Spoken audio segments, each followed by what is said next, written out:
I'm your host, John Myers, live from Stillwater, Oklahoma. We have got a great show tonight. It's John Myers. Hey, everybody. Gotta have my notes. It's John Myers from the Kicker UnMasked Studios. Gotta have my notes. Alternator. Hey, everybody. We have fun. Hey, everybody. Hit like and subscribe. Right here, right now. It's John Myers. We like to give stuff away. Alternator. Post some more pictures. We got to thank Steve and Becky live from Stillwater, Oklahoma. Don't forget Texas Roadhouse right here, right now. Hey, everybody. Don't forget right here, right now. We have got a great show tonight. Hey, everybody. Had a great dinner tonight. It's John Myers. Right here, right now. Had a great dinner tonight. So, hey, everybody. So, housekeeping. Had a great dinner tonight. So, alternator. Housekeeping. Housekeeping. 7:30 on Tuesday night. Housekeeping. From the Kicker UnMasked Studios. Housekeeping. Right here, right now. Hey, everybody. So, it's John Myers. Hey, everybody. It's John Myers from the Kicker UnMasked Studios. Hey, everybody. From the Kicker UnMasked Studios. It's John Myers. Right here, right now. We have got a great show tonight. Hey, everybody. We have got a great show tonight.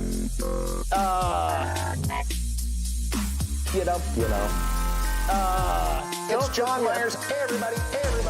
Right here.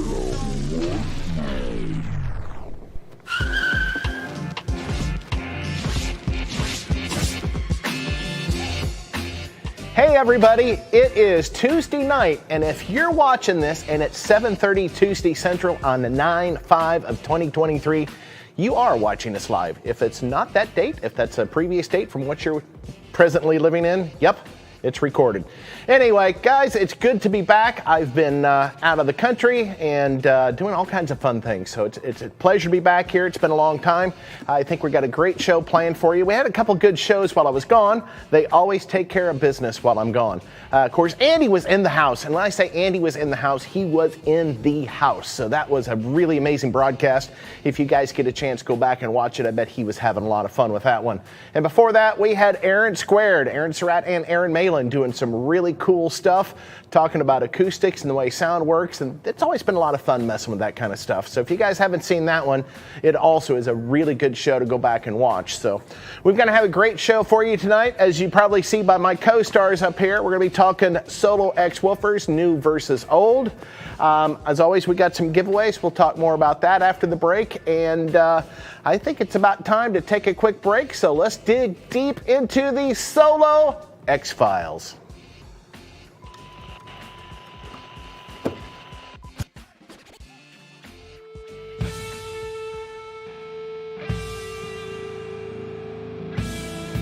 It's been a long road since the original Kicker christened that first pickup truck. It kicked off a car audio renaissance, and upgrading your music in a vehicle was a requirement. America's music machines became living loud over your passion, your emotion, your existence. Outdoors or on the open road, your sound is Kicker.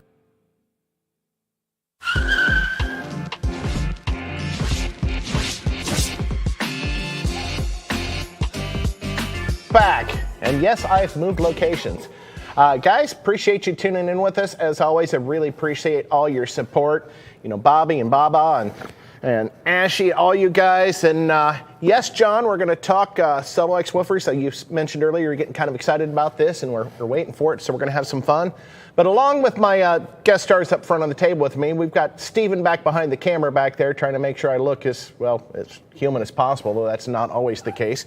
We got Bill Frog in the back, as always, on the computer, along with JW and Ernie. So thank you to the behind-the-scenes crew, which at the moment they're in front of the scenes, so we like to bop them in and out of the screen from time to time. But just remember, if you guys are just tuning in, make sure you hit like and subscribe if you really like what we're doing so we can keep doing this. If you guys have any suggestions for future shows, please let us know. Your comments are always welcome, and your questions are especially welcome. We're going to try to answer as many questions as we can tonight on the Solo X woofers. And we have got a great giveaway going today. Yes, we are going to give away a L7X 12-inch woofer. Your choice of the dual 1 or dual 2 ohm. That's going to be the grand prize. And yes, along with the woofer, you're still going to get that gray t-shirt and the kicker koozie. The second prize winner, as always, is going to get the EB400 wireless Bluetooth earbuds and the t-shirt and the koozie, and the entry place, not the entry place, but the third place, or the second runner-up, is going to get the kicker tumbler, the t-shirt, and the koozie. So make sure you register tonight at kicker.com/UMweekly. You have till 8 o'clock to register for this woofer. One lucky winner is going to receive, probably not this woofer, you're probably going to get a brand new one. I'm not sure if this is one of our early samples or not, but we're going to get you a brand new one in the box of any impedance that you happen to pick. So Solo X woofer technology, you know, when, where, why, how. So that's what we're all about tonight. So guys, feel free to ask your questions. I'm going to try to watch this as much as possible. If I miss some of these important questions, good thing I got Steven back here behind the camera to point to the TV, to read the monitor and answer the question. And I promise, if I don't know the answer, I'll make it up. But thank you guys again for your support. We can't do this without you, and it is a lot of fun. It's a lot of fun to get back. And before we're done tonight, we're going to probably have a whole lot more information on Solo X woofers and answer some of the questions that you guys have that we may not even thought of to ask.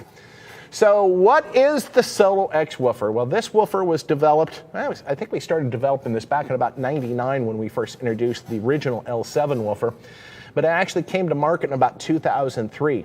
This was the original Solo X woofer design. They were available in 10, 12, and 18-inch. And yes, that's not a glitch. I did not say 15. You're probably going to ask, why didn't we do a 15? And, you know, I actually don't even know. I never really heard the logic behind that, but just never got around to making one. So we're going to talk about these guys, and we're going to have a couple guests. I think we're going to have Andy and Derek come on here a little bit later and tell some of their adventures and stories and, you know, experiences they've had with the woofers and what they've done with them and how cool they really are in the real world, because we can tell you anything we want, but tell you guys, you know, hear them for yourselves and see what they do, you may not believe us. So the original Solo X woofer had a very important design characteristic to it that was very unique in the SPO world, and that was the fact that that woofer could be reconed in the field without dismounting the magnet in the basket. And I will tell you, after dealing with those 18s, smashing my fingers many times, they were 106 pounds. So, you know, not the heaviest woofer you've ever seen, but, you know, when you're wrestling with one of those by yourself, it can be kind of a pain in the butt. And yeah, you did tend to pinch your fingers a little bit. But the really cool thing about these woofers, and I'm going to stand up and move over here. Steven's going to be having fun trying to keep up with me on the camera.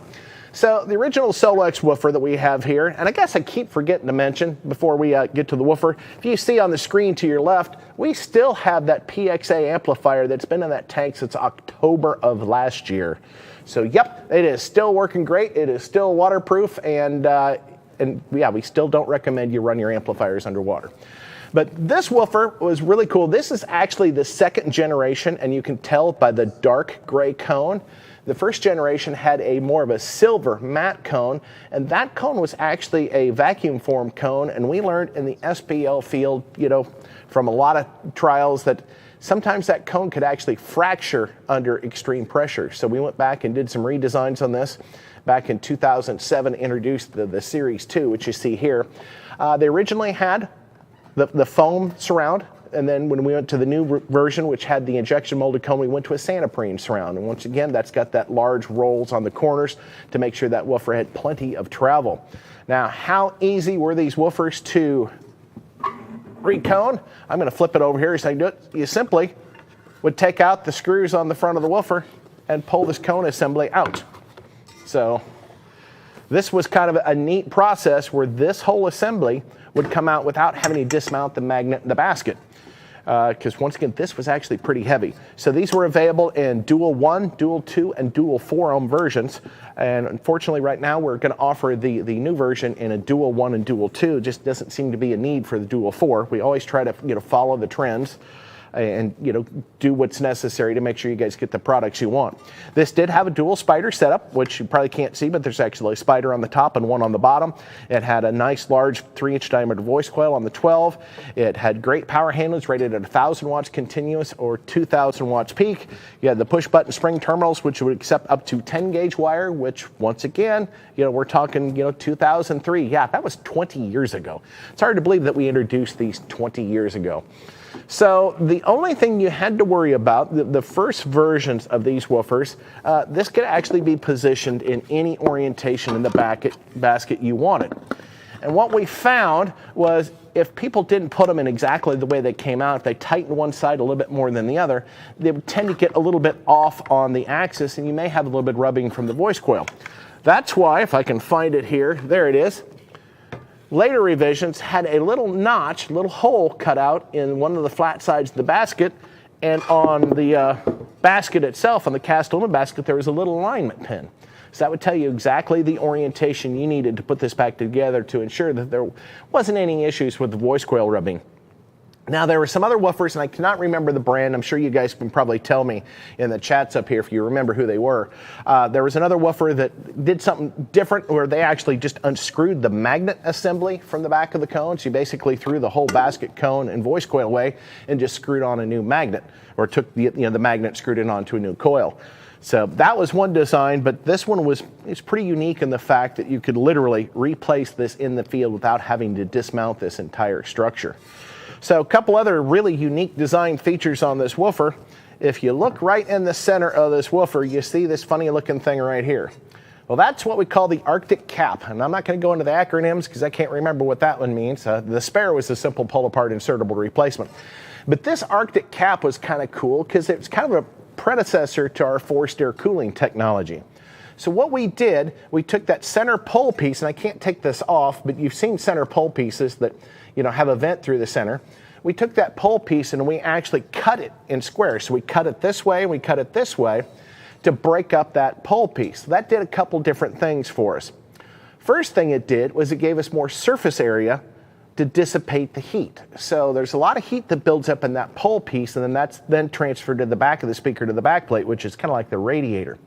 But by cutting that X pattern in that center pole piece, it not only gave us a little bit more surface area for cooling, but it helped break up the magnetic eddy currents that actually creates heat inside metal. If you guys have ever seen the videos where they take a coil of wire, which just is a magnetic field, and they put it over a bolt or they run a chain through it and it instantly gets red hot, that magnetic field can actually induce heat into the metal, and that's what that X pattern cutting into the pole piece would help to eliminate. It decreased those magnetic eddy currents, therefore reducing the heat built up even more. Unfortunately, it was a very costly process to do, and it was probably not a lot of fun because they either had to saw or grind those slashes in that woofer. And then, of course, this Arctic cap was designed to direct that air down through the vents in that pole piece to make sure you had great cooling. This speaker also featured a 1-inch thick top plate. So this is the top plate of the speaker. So it was 1 inch thick at the outside edge, but on the inside edge, right where the voice coil is, I don't think you can see it in this version, you can't, but there's actually a little step. So it's what we called a T-cut top plate, or sorry, this was the L-cut top plate, where there's a step on the top side of about 1/4 inch. So it took that 1 inch thick top plate, you add another 1/4 inch, that gave you a height of the gap of 1 1/4 inches. So huge magnetic area, which gave this thing so much force. The 18-inch had a BL force, and the BL is basically the pushing strength of the magnet structure. It had a BL of 40. Now, the closest comparable woofer at the time, I think, had a BL of about 23, and that was a Digital Designs woofer, which were also very popular in the SPL arena back then. So at the time of its creation, it was really the most powerful motor structure for a speaker on the planet. And of course, you talk about magnetic energy, and if I remember right, I don't know if these were just stories or not, but I think there was limits to how many we could put into one container, because back in the 2000s, GPS wasn't that popular. They were still using magnetic navigation, so they wanted to make sure that the speakers didn't interfere with the navigation of the boat, because you don't want your compass pointing at the speaker all the time. You're going to go in circles. So if I remember correctly, and if it's true, which it may or may not be, this kind of a Ripley's Believe It or Not moment, there was a limit to how many you could put in one container to ship over from the factory. So pretty cool woofer. I'm looking over here to see if anybody's got any cool questions for me as we get going. Who you got there? All right. Randy MC says, does it still vents all the way through? Yes. Even though it had the slices, you see there is a vented pole piece, which is something else that's kind of interesting. When you start talking about the vent, the pole piece, this is one of the things that Steve helped pioneer back in 1986 with the original woofers. People think that vent and that pole piece is there simply for cooling, and that's really not the case. It does help a little bit of cooling, but more importantly, it's there to let the pressure out from underneath the dust cap, the pressure that gets caught inside here that would actually decrease the movement of the speaker and require you to have more power. So the original design for the vented pole piece was to give you smoother, deeper bass with less power. One of the things we did find out, since that pole piece is kind of like your engine block, it's where the heat's pulled away from the speaker, if you made that pole piece vent larger, you actually lost mass in the heat sink of the woofer, and it would actually heat up sooner. So having a bigger vent is not necessarily better. You need just enough to let the pressure out, but you don't want to have a huge vent, because then the air doesn't really move through the speaker, it just kind of moves back and forth. So the smaller diameter vents you can have without restricting the flow of the speaker is actually better for both cooling and for overall output and durability for the speaker. So great question. That was a good one, and like I say, if you guys have them, fire them right in. But these speakers, they really set kind of a precedence in the market for SPL. That was back kind of the end of when we were doing the SPL competition circuit, and we had a lot of really good luck with these. One of our good friends, Greg Welch, we actually had his van here for a while, and unfortunately lost Greg several years ago. But Greg competed in SPL, had two of the Solo X18s, and with the B&K meter back when this was done, I think his world record was 171.1, and that B&K meter actually read much lower than the audio control meter that was used in a lot of the events. So to do that on a B&K meter was pretty impressive. And the other thing that was really impressive is not once did Greg burn up a coil. In fact, he was the one that was solely responsible for us having to go back and redesign the cone on these, because he shattered several of those cones. So we decided it's time to make an upgrade. Injection molding is great. You can get some great shapes out of it, but you really can't not control the strength of the speaker. If you guys watched the show that I did, we're talking about the composition materials that we make the cones out of. It makes a big difference. And once again, if you're going to take something and heat it up, you can't control where it's going to stretch. So we went back to the injection molded cone and the Black Series and the Santoprene surround. It really was a cool woofer, and it really had quite a run and quite a success. So from there, we decided that we're kind of going to back away from the SPL market a little bit. It kind of lost popularity, and we just decided to kind of focus our energy somewhere else. We kind of stepped away from the competition scene. We always kept our eye on it, but we just didn't really dump as much marketing dollars into it as some of the other companies did. So we kind of lost a little bit of popularity when it came to that. But we kind of looked at the market again and said, it's about time we come back and show people what we're made of, and that we have not forgotten. So we got the engineers together, and they started developing, obviously, the third generation of Solo X woofer, which we've got right over here, which is in my right hand, which is probably, it's on the left side of your screen. Let's get that left and right backwards. So before we jump into this one and start talking a whole bunch of details about it, Jeremy, got any more cool questions up there? I've been trying to watch and haven't seen anything. A lot of good comments. Rodney, sorry, keep calling you Randy. As you can tell, I can't read that screen very well from here. So we've got, will the new Solo X handle excursion at low hertz? like 30 and 40. Well, absolutely. Here again, it just depends on what you're trying to do with the woofer. It's got more travel, it's got more output, it's got more handling. And yes, we've actually tested these down. I know I have personally with some of the signal generators down to 5 hertz. Now just remember, with any speaker, they've got what they call a resonant frequency. The resonant frequency is the frequency which they want to vibrate the easiest, so it takes the least amount of power. Now that resonant frequency basically tells you the starting point. The speaker will actually play above and below that resonant frequency, about 2 to 3 octaves on average. But if you try to push them outside of that range too much, they really lose effectiveness, and especially if you're talking about high power situations where you're forcing the speaker to move very long distances at a very slow rate, like we're talking 5 and 10 hertz.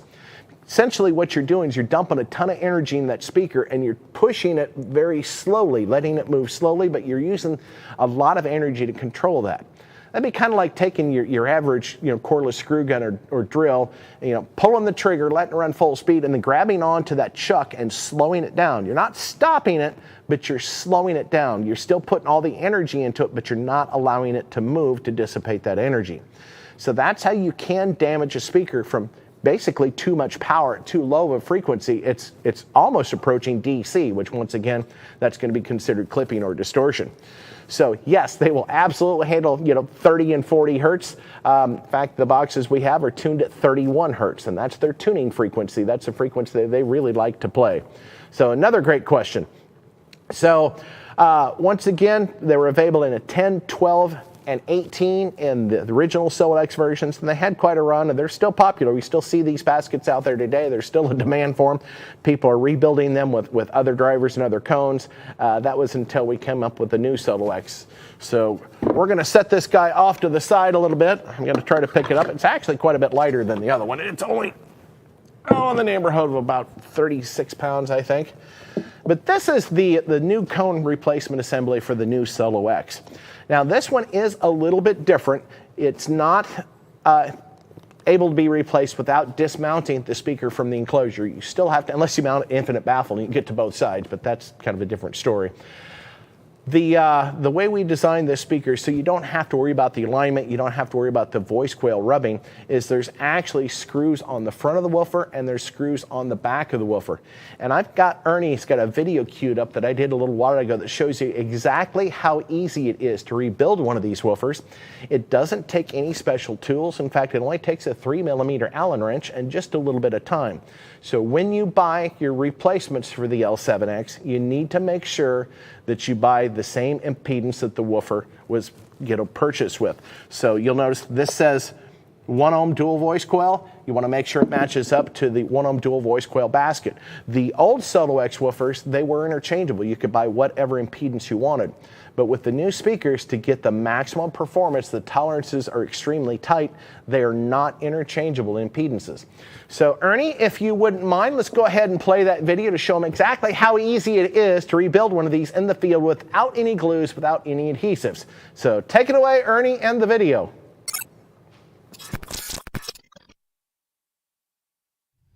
In extreme circumstances, it may be necessary to rebuild your SoloX woofer in the field. Don't worry, the mechanical engineers at Kicker have got this solved. They make it easy. You don't need any glues or any adhesives. All you're gonna need is a 3.5mm Allen wrench. I like to use an Allen tip and an extension. It makes this process much quicker. First thing we need to do is take out the 8 short bolts on the front of the speaker.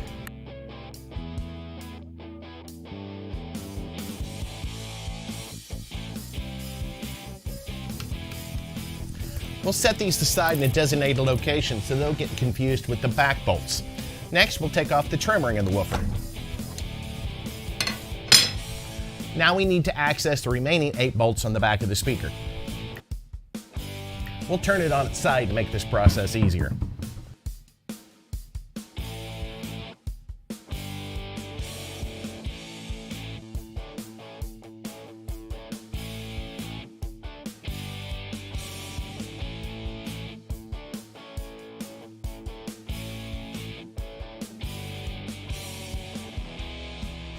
Now we can remove the damaged cone assembly by grabbing the surround and gently pulling it away from the frame. and you can discard this, you'll no longer need it. When you order your cone replacement assembly, make sure its impedance matches the impedance of the basket. They are not interchangeable. It will also come with these 8 alignment pins. These are very important to help make sure the voice coil is centered within the gap. We'll take the alignment pins and we're going to insert them through the forced air cooling vents in the back of the speaker, making sure not to bend them and being careful because they may hang up on the top plate of the speaker.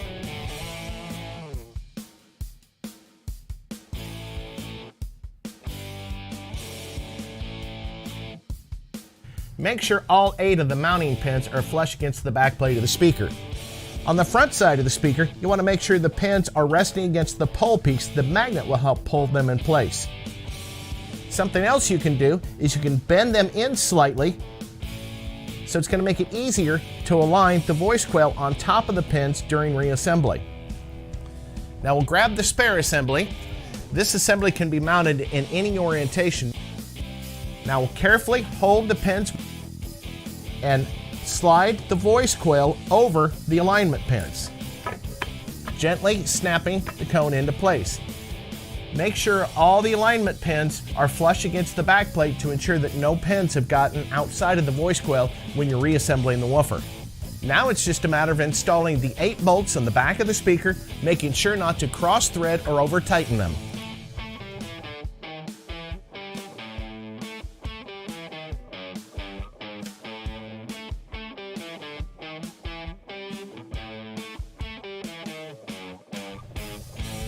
Now that those 8 bolts are put in place and snug down, we can take out the alignment pins.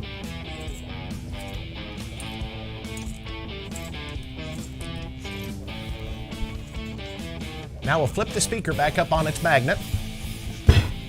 Now we can grab the front trim ring, and it also can be mounted in any orientation. Snap it gently in place. Grab the 8 short bolts and put them into the front assembly of the speaker.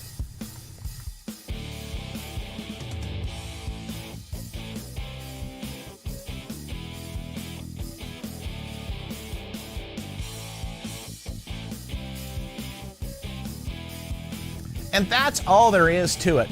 It took less than 5 minutes to do that, didn't require any special tools, glues, or adhesives. Now all you have to do is put the woofer back in your enclosure and you're good to go. So as you can see, that's really all there is to it. It's pretty simple. It's so simple that even I can do it. It's a really neat design. It works incredibly well. We don't have to worry about the voice coil rubbing, but it is just a little bit more work to pull it out of the enclosure to do that. But that ensures you get all the proper performance that you paid for and are expecting. And I know I heard from Mission Control back here. We had a bunch of questions, so I'm going to have them start feeding me some questions I can answer that you guys have put in the chat group. And remember, if we don't get your questions and you still need an answer, support@kicker.com. The guys are always there and able to answer your questions, usually within a day or so of them getting the questions. So Shannon Euler, man, I really killed that last name. Sorry about that. But Shannon says, what would make the recone of a different ohm not work with the same basket motor of the Solo X?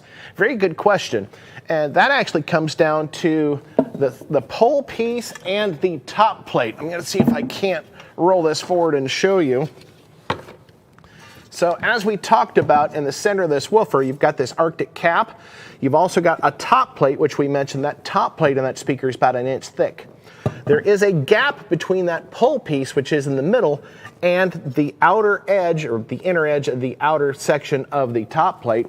That is the gap the voice coil rides in.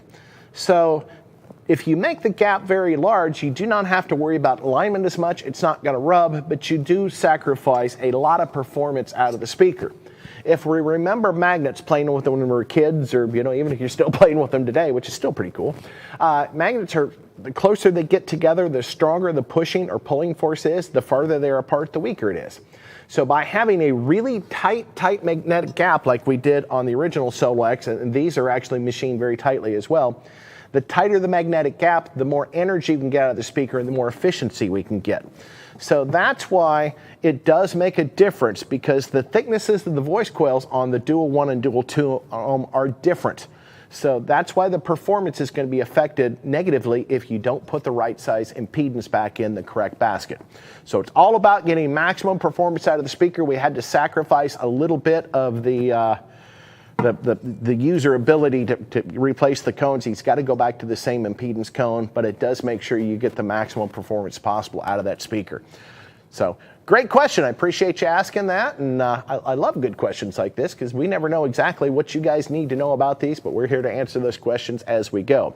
So what the coil size in the old X versus the new X in comparison? Well, if we actually just look at them here. So if we take this speaker here, if you notice, this will pretty much almost set right in there. So there is a little bit of difference in the voice coil diameters, but the difference in the coil diameter doesn't necessarily affect as much power handling performance as you think. You can have a smaller diameter voice coil that still gives you extreme performance, and you can have a really large diameter voice coil that doesn't have very much power handling. It's kind of a balance. Speakers have to be balanced. Everything has to work together. And I saw another question a little bit earlier. I didn't have a chance to address it, but someone was asking, can you have a motor that's actually too strong for a speaker? And yes, you can. If the motor is such that it can push the speaker, beyond its mechanical travel limits very, very easily, that can be a bad thing too. But you want to make sure the entire system is balanced so you get the proper performance. But the voice coils are approximately 3 inches in diameter on the old Solo X and the new ones, with the exception of the 18, which I believe is going to have a 3.5-inch diameter voice coil, just to make sure you get all that performance. And I can't, don't quote me on that one. I don't actually remember seeing, one in the prototypes we had back there and measured them. So another great question on the voice coil diameters. Travis Anthony says, does the new Solo X have the X pole piece? No, it doesn't. What we've done, instead of doing the X pole piece and that Arctic cap, is we've given it that forced air cooling. And that's those 8 vents that were in the back of the speaker that we inserted the alignment pins. That forces the air to blow right on the voice coil and does a really, really good job of cooling it down. And once again, with the efficiency, that really tight gap on the top plate, we don't have a lot of heat built up in the pole piece because it's all being used for the movement of the speaker. So it was not necessary. And once again, it just would have been an added expense to the speaker to add that X vent in that center pole piece. But another great question. So thanks, Travis. And Facebook user says, that's an original name. What is the sweet spot for power on the new Solo? I'm in the middle of building the box for 4 of them. I was going to run them on a JP83 at 1 ohm. Think that will be enough? Well, here again, when it comes to power, it's really hard to say. It depends on the amplifier, how much power it really has, the type of music you listen to, the type of enclosure it's in. So there's a lot of variables. And I'm a firm believer in overpower. Power it with as much power as you can. Just be sure you can control that power and always be ready to listen for any type of overpowering, like the speaker popping, making kind of a hollow popping noise, or a really loud popping noise, which is actually the speaker bottoming out. The soft popping noise is usually the suspension stretching to its limit. The really loud cracking noise that you hear, really loud popping noise, is where this voice coil is actually striking the back plate of the speaker, and that's called bottoming out. And that definitely can happen with too much power, or the wrong enclosure, or not a subsonic filter if you have a vented enclosure. So some of these questions, unfortunately, there is no one single absolute correct answer, and some of the answers, unfortunately, I give are kind of vague, and that's intentional because, when it comes to power, I mean, everybody's got kind of their own thing. Well, once again, we've rated these new Solo X woofers at 2,000 watts of continuous power handling. We did test those at 2,000 watts at 40 hertz for well over 100 hours, and the speakers still only reached 60% of the thermal capacity. Well, does that mean they're going to handle 40% more power? Well, once again, it depends on the application. We're going to have Derek on here in just a couple minutes, and he's going to tell you what he did to actually 2 of these woofers.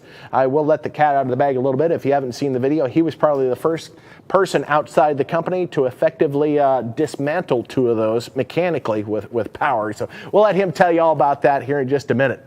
So great question. I think that'll be plenty of power, but once again, I'm all about power. A little bit about me. I just got done doing a system in one of my own vehicles, and I'm running 300 watts per channel on a pair of 6x9s. And yes, I drive them hard, and they've been taking every bit of it because it's clean power and it's well controlled. So Andrew Phoenix says, is this speaker I could use for daily listening and have a good sound, or is it just for competition? Another very excellent question.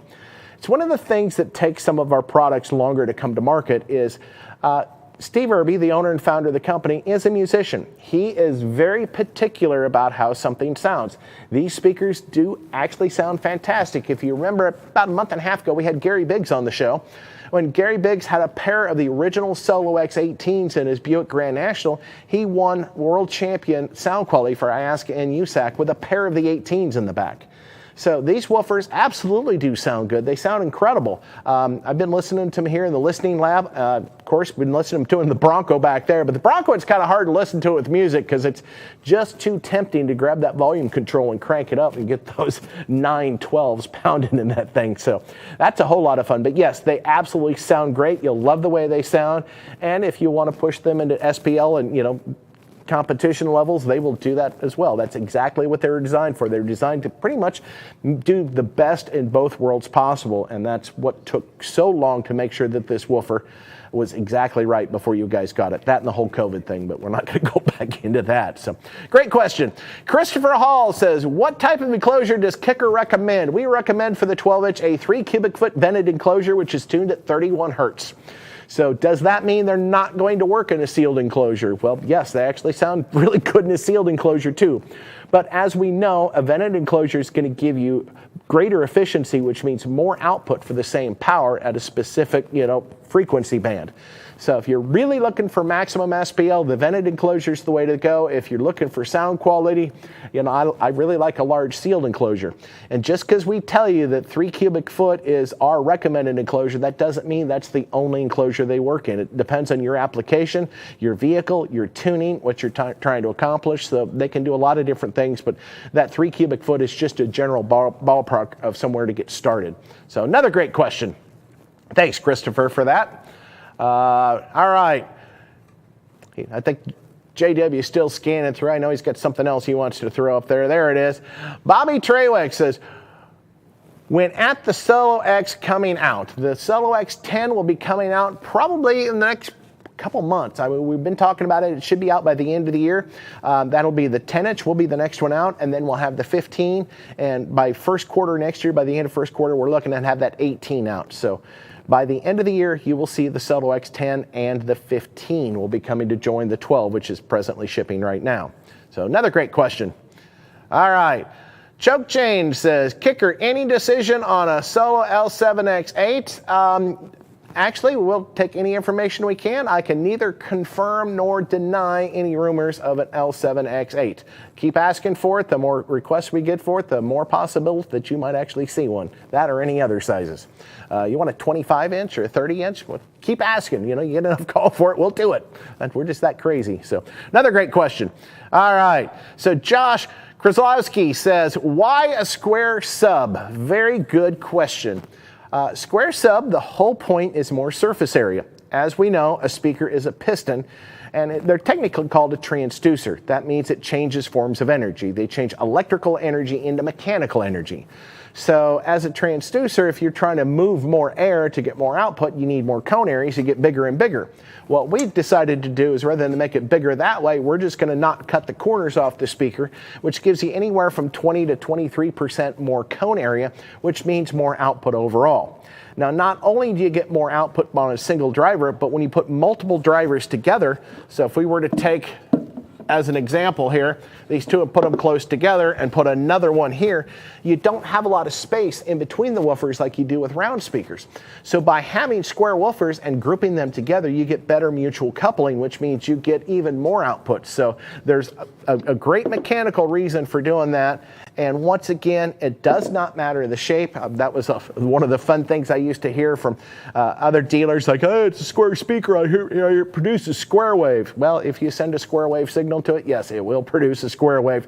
But it does not mean that it only produces square waves. One of the examples I like to give, if you take a brick, now we all know bricks are square, take that and you throw it in the lake, you don't get square ripples that come out from that, they are round.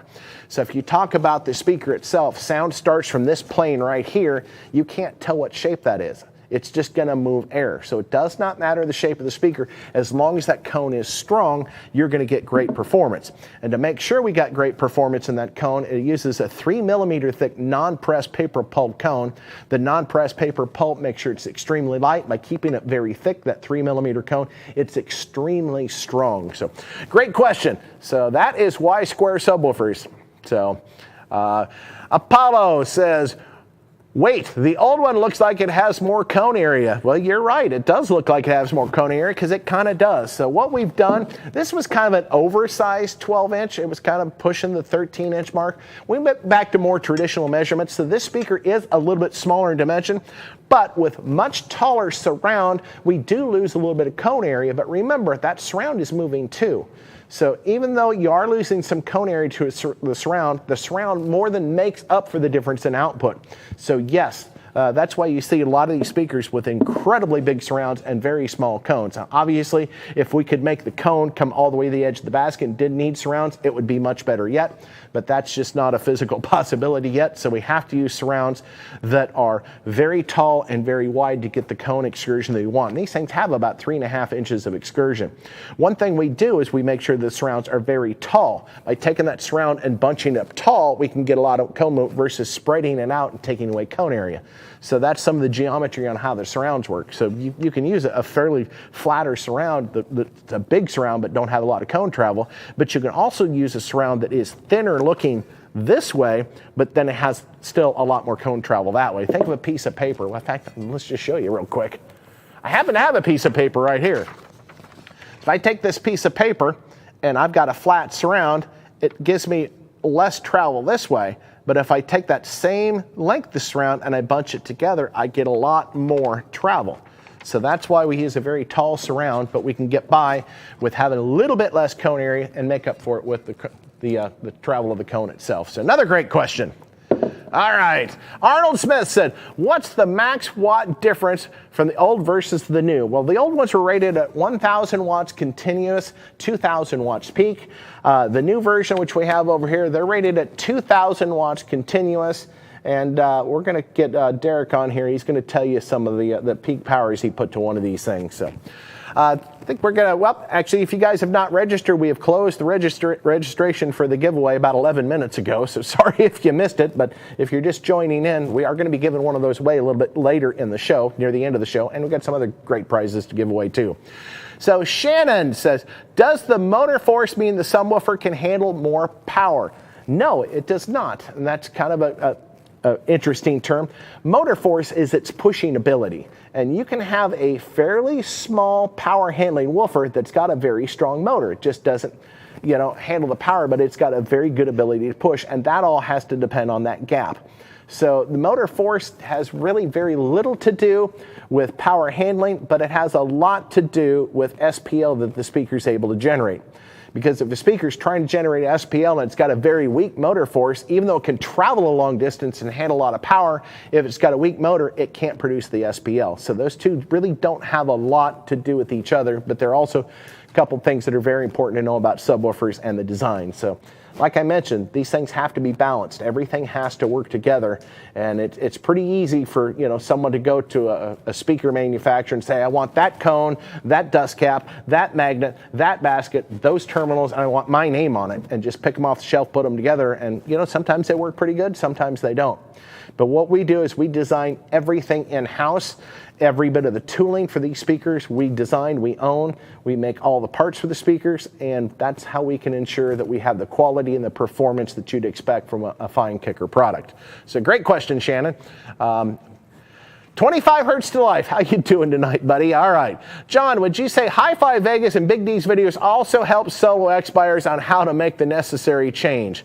Those guys are great at what they do, and we couldn't do without the support of Andy and Hi-Fi and Robert, and of course you got everybody else out there that's been helping us. You got Steve Barber, you know, and a lot of those guys are just doing so much to help us out and get the word about these speakers and showing that these speakers really are everything they're cracked up to be. I think with that, why don't we bring, who do we want to bring on first? Andy, let's go ahead and bring Andy on, get him warmed up for his show. So Andy, I want to welcome you to the show. Thanks for tuning in tonight. And man, I'm sorry I missed your show last week, but as you probably know, I was in Africa, so it was a whole different time zone. So. Hey, you were probably having way much more fun down in Africa, swimming with the sharks and stuff. But hey, it's all good, John, and I'm happy I get to see you tonight, hang out with you, and talk about the Solo X's, the old versus new, and with Derek. This is going to be fun. It really is. Yep. Shall we bring Derek on? Let's make this a three-way conversation. So, Big D, welcome to the show. There he is. Hey, how's it going, guys? So I'm gonna send you one of my hats too, so you can. So we got that same hairstyle. There you go. I'm See, the I only like one it missing already. out now. Here, I'll put my Yeah. SDK hat on. But my L7X is in, so I mean it is. That's appropriate. awesome. So cool. Well, I know, Andy, you've actually been playing with the old and the new Solo X at the same time. Tell us what each of the configurations are, and what are your general observations? I mean, what are you using them for? What are you powering them with? What do you think? You know, honestly, I don't have a 12, but I have an 18, and I can fully verify that you guys have come a long way from the old Solo X. I have the Is second that a nice gen. way of saying they sucked? You know, no. At the time, they were the bee's knees. And, you Yeah, know, they really I mean, were. a 20-year-old woofer, I mean, how can you say anything competes compared to that? But, man, they handle so much more power. The coil's smaller. And, man, I can't wait to compare an 18 versus 18. But Derek got to compare two of the 12s. He's a guy that's going to be able to tell you, hey, this is the difference here. But from my opinion, man, you guys killed it. And if a 12's almost as loud as an 18, that's impressive. The 18 I have, the old school Solo X, is on a Warhorse 10K. It did a 151.5, but that was, that's a lot of power. 4K on an old school Solo X. How long could it keep that up for? Probably not as long as an Yeah, that's L7X. about 4 times what it was rated. So Yes, but a very efficient driver nonetheless. And then you have the new Solo X, and I just have that on a KXA 2400, but I got it wired down, so I'm getting all 2400 watts, but it's taking it, and it's in today's standard of equipment, it keeps up with everything else in its class, and then some with the kicker sound. So you've got both of them in vented enclosures? Yes, the 18's in a 10 cubic box, tuned around 2930, give or take, and the 12 is tuned 31 in a 3.5 cubic foot box, including port area. It's a little bit on the bigger side. Yes. Well, I wish you had them here that I could hear them. I'm just going to have to come see you since I missed you when you were here. Hey, you know Something what? else The happened. flight's not too bad to Pittsburgh. Let me know, John. Yeah. Hey, it's got to be a lot better than that one from Cape Town to Newark. That was 16 and a half hours. Woo! We're going to have a couple clips, a couple pictures from that trip. I'll show you guys here at the end of the show, which was Awesome. it's really eye-opening. If you guys ever get a chance to go to Africa, do it. So, Andy, you got married, so I want to tell you congratulations. So that was a pretty awesome deal. So tell us real quickly your experiences here, because you got married here. You know, I didn't even think that she was going to be along with the ride. Hey, let's go get married at Kicker, a You car better audio keep her. company. You're telling me, man. There's no other indication saying that she's the one other than that. That's a big one. So, you know, just to be able to hang out with you guys, get married there in front of the wall of boom, have Steve Irby and Aaron. I mean, goodness gracious, that was I couldn't even dream of that. Like, you don't think of that happening in your life. And it was one heck of an occasion. And to get married, to seal the deal, no better place. And we had an awesome, awesome time. I know What everyone better here was system honored. to play your wedding song. Wedding than march? The Wall of Boom? Yes. I'm like, I need a playlist. We need it. And we had like the, musical string music, and it sounded really good on that wall of boom. And of course, we had a little dance party after, turned it up a little louder. Now, that room does more than boom, as you probably know, with the 10 pairs of QSS components up there. That's a whole lot of sound all the way around. So, Everything's rattling. so Everything. Derek, Tell us a little bit about your tests and your video that you did. For the people that haven't seen it, tell them where they can go back and find it, because I did kind of give the cat away a little bit. You were the first one outside the walls of the company to dismantle them. I should say unintentionally, but I'd almost say you intended to do that from what you did to them. No, yeah, I was definitely given the challenge. Hey, let's find out what the limits of this woofer are. And I know you guys have That's done why it. we gave them to you. Yeah, right. You guys have done it inside, your protected walls there, but to get it outside and just play around with different brands of amplifiers and just to find out what kind of power this woofer can handle. And if you go to willisonaudio.com, it'll take you to my YouTube channel, and after the show, I'll put it on the main page so you can see the video there. But it handled 8,000 watts and then 9,000 watts, and then I think I did a burst of over 12,000 watts before the 12 kind of gave up. And it actually, the only part that gave up was just the spider landing. So it wasn't really a true, the coil didn't give up. So your coil can handle a lot more power than that. So it's just a spider landing, and it's pretty impressive. I mean, That's really crazy. banged on it for a while. Yeah, because the video is short. I mean, you see a few tests here and there. You see the SPL test here and there, but you don't see everything. A lot of people say, oh, the video was only, 10 minutes long. You didn't put a whole lot of time. There's a lot that goes into creating videos. So there's a lot of time, a lot of impressive bass. And the thing that I'll say too, John, that you really can't portray in a video is that 30 hertz tone that woofer puts out is Loves it. just, it is so nice. I mean, you smile from ear to ear when you feel the pressure that single 12-inch woofer creates. And,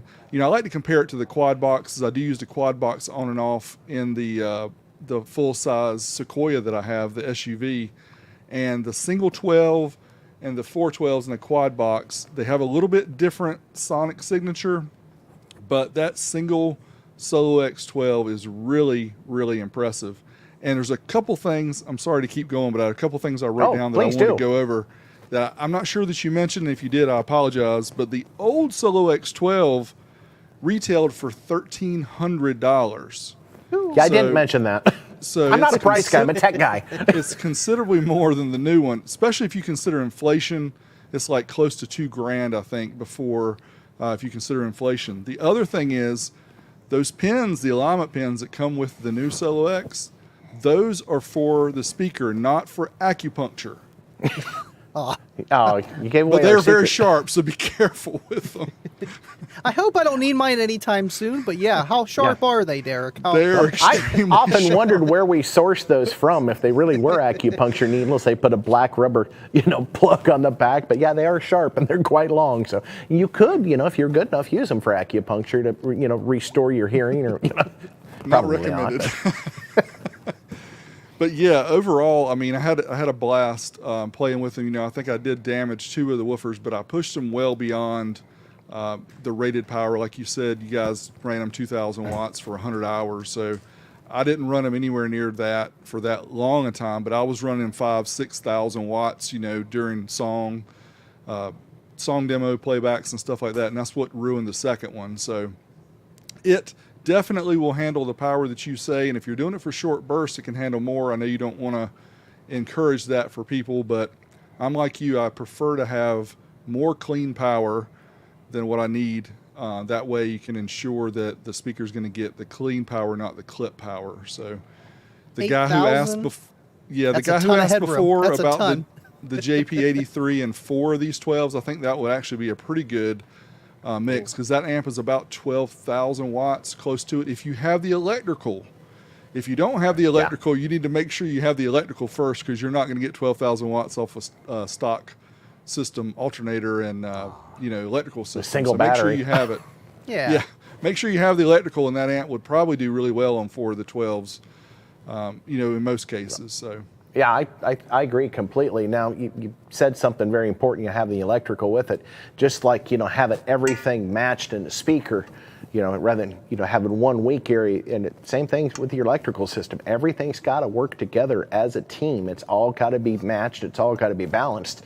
So any one weak area is going to bring down the whole ship, basically. So Yeah, we Yep. try to mention that a lot. I know Andy and I both try to, encourage people to, hey, make sure you start with a great foundation, because that's the most important part. If you don't have the electrical, then you're really not going to get, the output that you think you're going to get. And even though the newer cars now, they have bigger alternators than they used to have, and some have dual batteries, it's because they have so many more accessories nowadays than they used to have, right?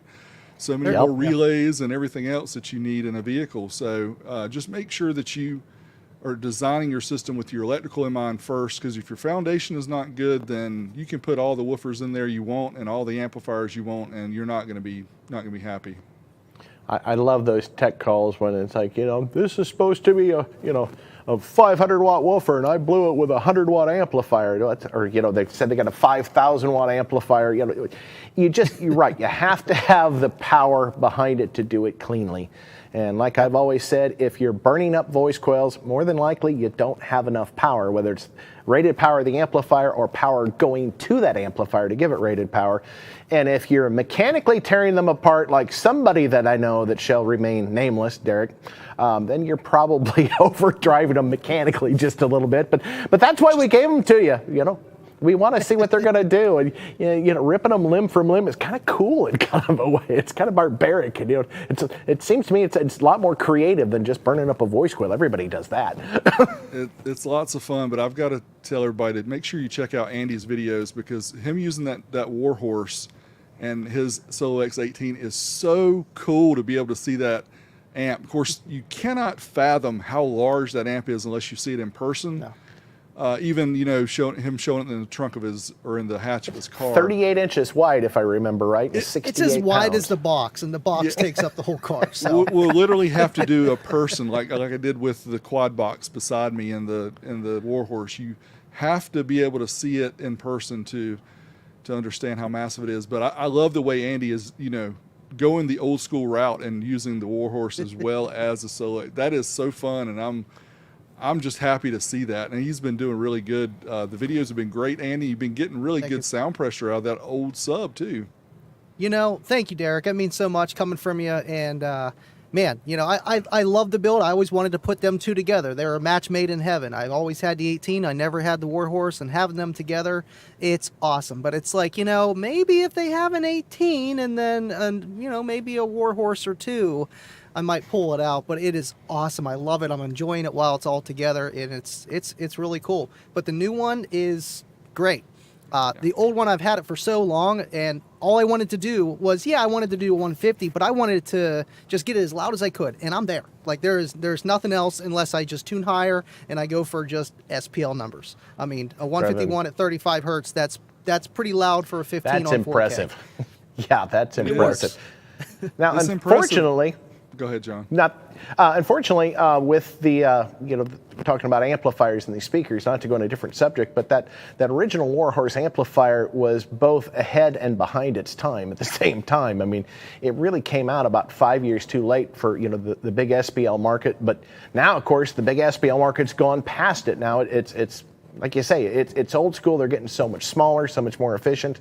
But that thing was about 98% efficient. I mean, it was a beast. I mean, its capability was 12,866 watts with about 960 amps of current draw. And we would run those things all day long at that power. Yep. Super efficient. My electrical's better now with that bigger amplifier. Like, it makes no sense. The KXA 2400 was just not as efficient. And I wouldn't say that I'm clamping more or less power when I'm just playing music. I didn't do anything different. I had the 2JYs back there before, and I would see 13.4s. Now I'm sitting at 13.9s, and it's barely pulling from where I'm just, enjoying the music level. Now, of course, if I'm just cranking it out, trying to get all 4,000 or 5,000 watts, I did down to 13.1, 13, but that's it. It's an amazing amplifier, and I mean, probably it's 400 amps of current. At that point. And it's just, I can see the difference.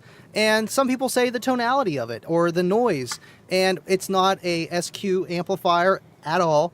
And I can't tell the difference. It sounds like bass and it works. But man, with the new Warhorses, I'm excited. I really am. I want to see what you guys got. I got to hear it at Slamology, but just having it in your own person, it's amazing to test with and see these products you guys come out with.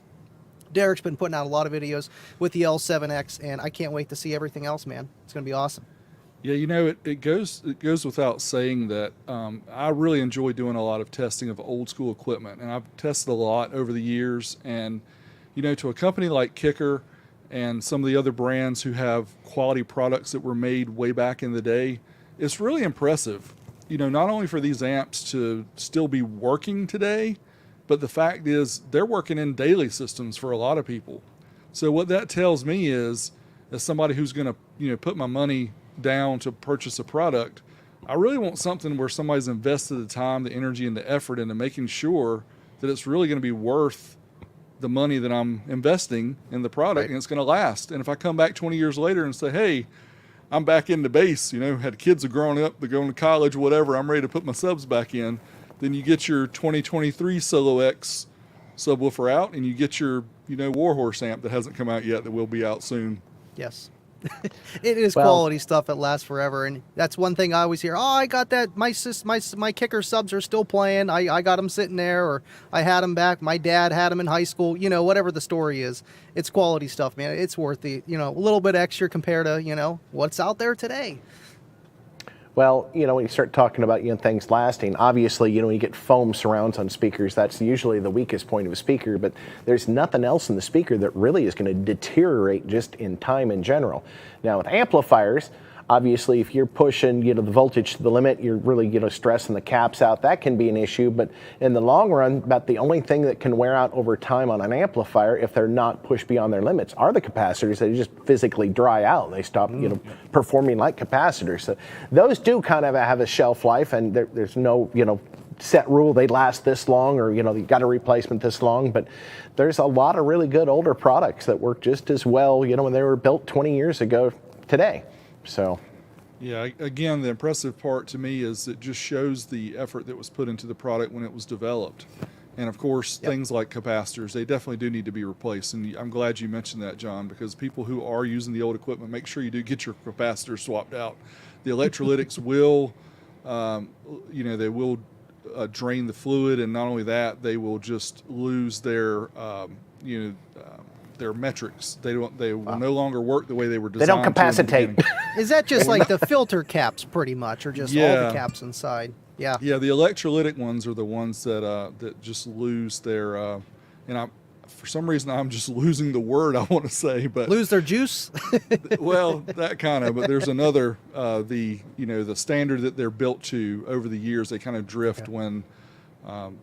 I watch other channels where people, do replacement of capacitors and amplifiers, and almost every one they pull out that's more than about 15 years old, they're out of range and they do need to be replaced. So it is I get what you're saying. You want to do. That's crazy. I know you have a lot of experience with that, with just people sending you amplifiers, and I've seen you sometimes, send them to get fixed, and usually it's the caps. Yeah, that has to be done.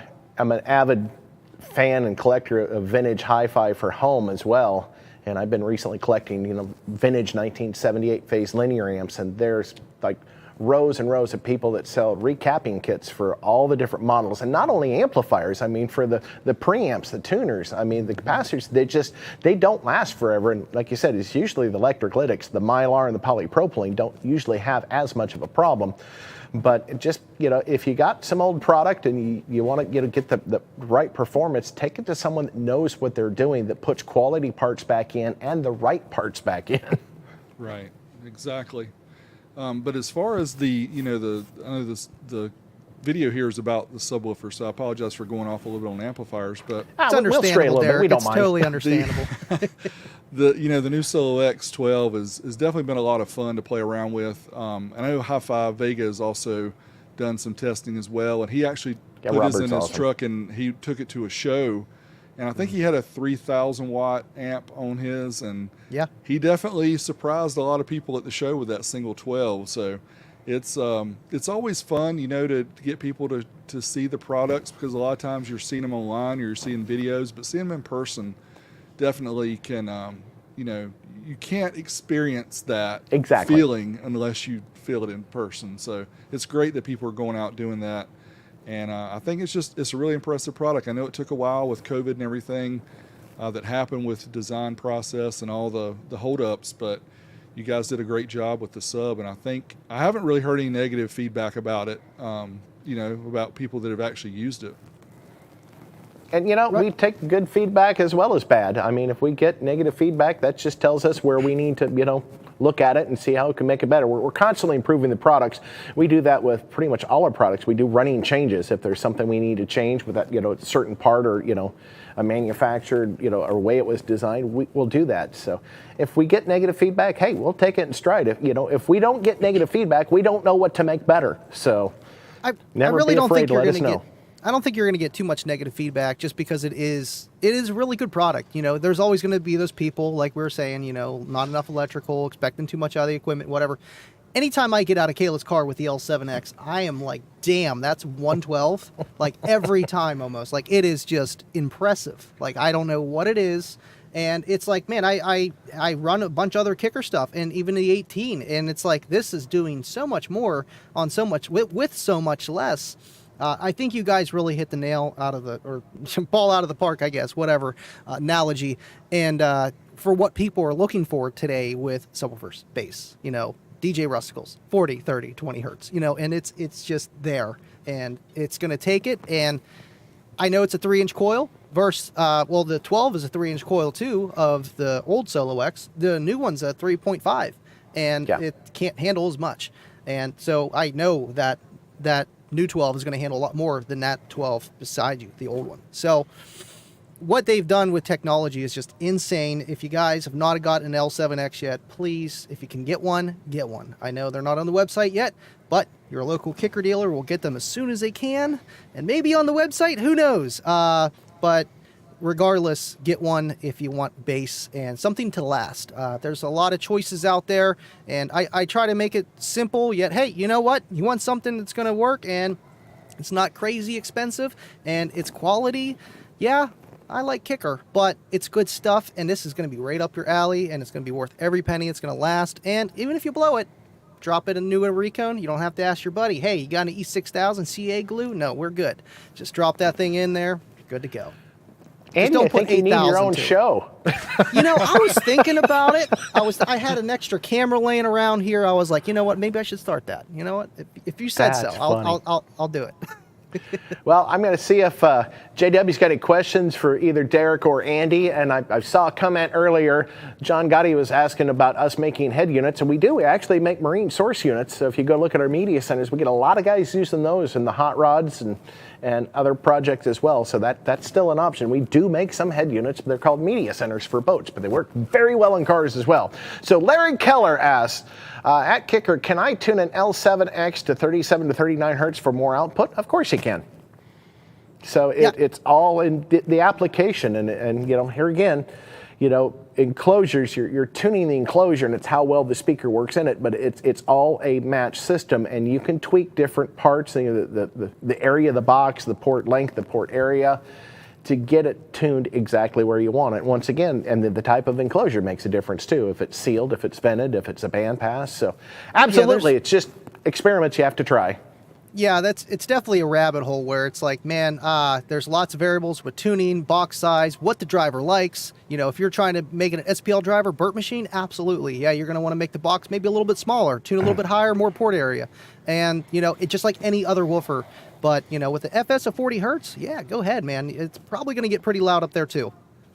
Absolutely. John Gotti, once again, I've seen a lot of posts from you tonight. Thanks for tuning in. How much electrical do I need to push one Solo X12 to its peak? I also have a CXA 1800 and a 21 Toyota Camry. What would you recommend? Well, first of all, anything above 1,000 watts, and here again, at least at 1,000 watts, I recommend doing something called the Big 3 upgrade, which, if you guys haven't heard of that, that's upgrading, the electrical system in the vehicle to get the maximum to its potential.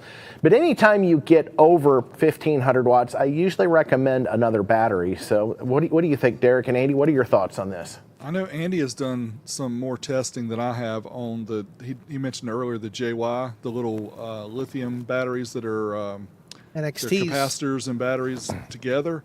Those are mind-blowingly good to be as small as they are, and they're only about $300, I think, Andy. Yep, 300. Yep, it's insane. Between that and then even Down for Sound has their own, but it's literally an identical clone, and it's crazy. It's a hybrid lithium capacitor, and it can discharge 60 amps safely, about 120, 30-second burst. But I mean, that's crazy for something that is the size of 6 vape battery, 18650s. Like it's the size of your cell phone, and technology has come a long way. But with the CX1800, it's pretty efficient. But I would, yes, definitely run a battery in the back. I try to tell people, if you're over 1,000 watts, give or take, it's nice having a battery in the back. That could be your distro block for all your wires, your grounds, stuff like that. And it's going to help a lot, and it's going to give you less chance of melting fuses front to back. It's just science, man. Current over length, stuff like that. But the CX18, it's a great amp. I have 2 of them on the quad box. And something else I probably should mention is it really depends on how you're going to use that amplifier. Are you using it for just SPL bursts? Are you using it for just playing loud music while you're driving? Are you using it for playing loud music while you're sitting in a park? So there's other variables to think of too. I mean, obviously, if you're going to sit and play with the ignition off and just run off battery, the more batteries you have, the better. But same thing. It depends on the music you listen to. How much bass does the music have? How loud are you listening to it? So there's a lot of variables that, once again, like I said, not to be vague, but there is no one magic bullet. But more is always gooder, unless we're talking distortion.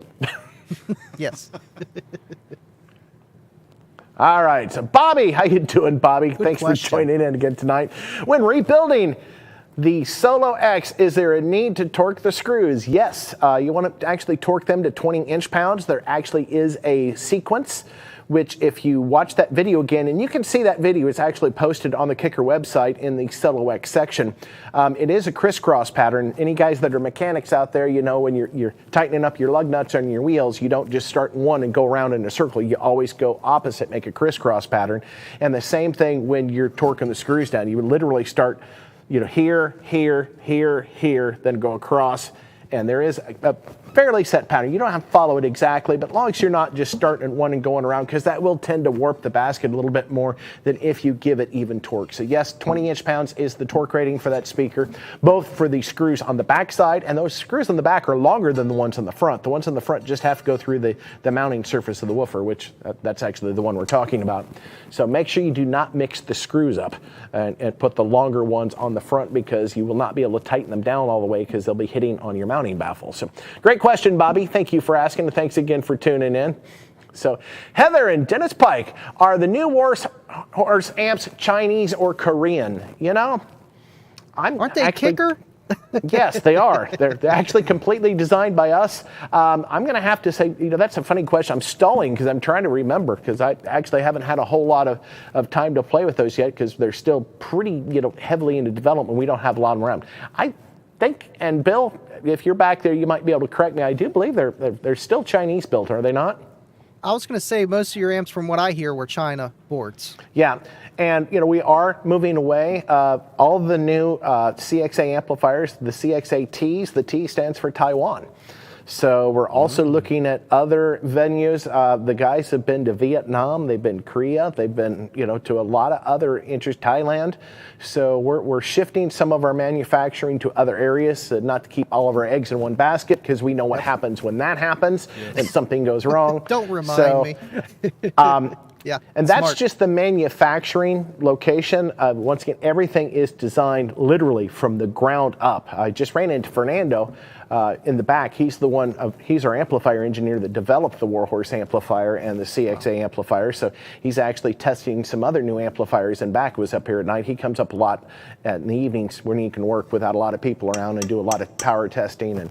But yeah, he designs them right here in house, and we got Alan and we got Bob in back that are acoustic designers that design the speakers acoustically, and got Kyle, we had him on the show once. He's one of the mechanical engineers, and we've got just a great bunch of guys out there that we do it all in house. Even though they're made over there, they're made to our specifications with our tools.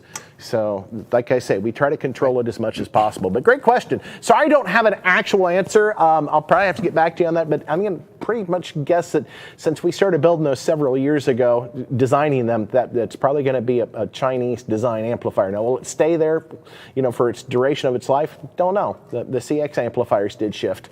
to Taiwan. Yeah, I think the big takeaway from this, John, is something that I know Andy and I talk about a lot, about the point of manufacture and everything. Is this has been discussed over and over, but yet the question still comes up.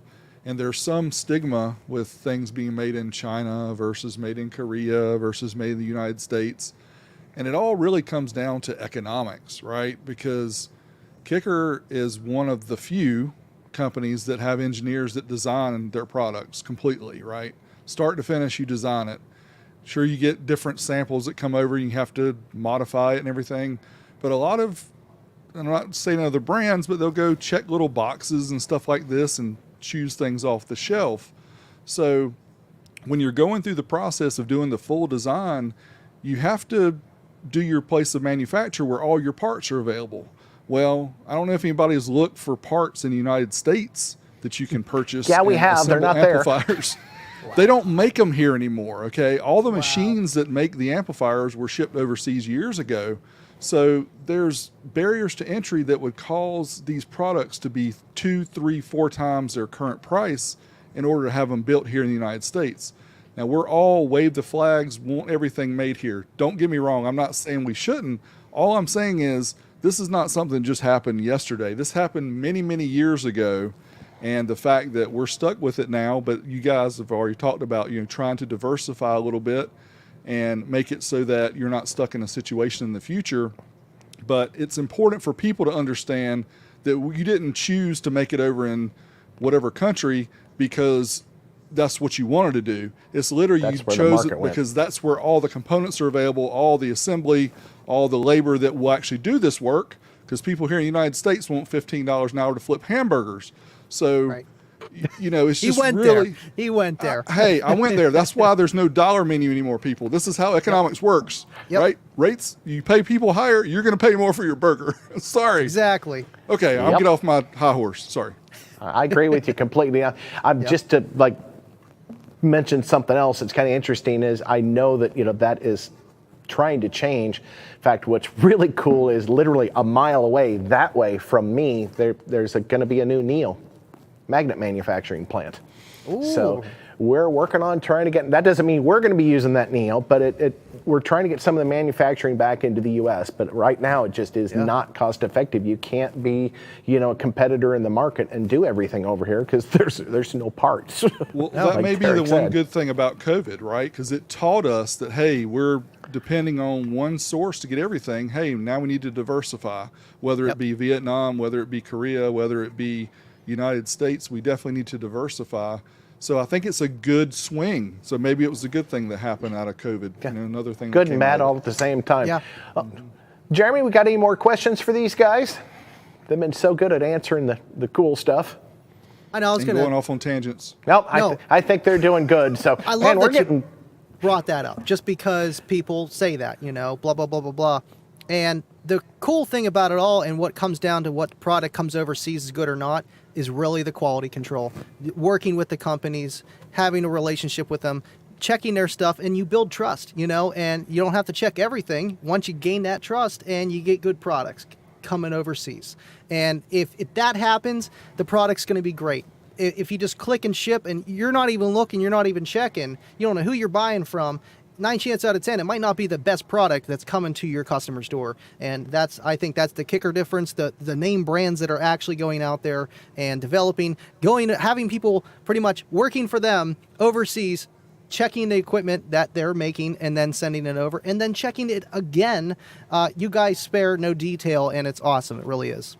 Well, I know our engineers, both the electrical and the acoustic side, sometimes they're over there 4 times a year, and we've actually got people that live there that, are constantly monitoring our products. So this, I guess we kind of got off the subject on a little bit diverse area, but, that's all right. That, we're still talking audio. It's still all relevant, because how can you talk woofers without talking amplifiers? You're going to have something to power them. So exactly.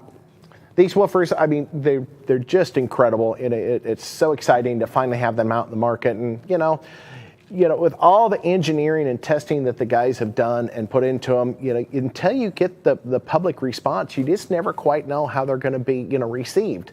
But like you say, Derek, so far I haven't seen anything really negative, from anyone that has any actual experience other than just, oh, it's kicker, it sucks. The haters. The haters are going to hate, as I always say.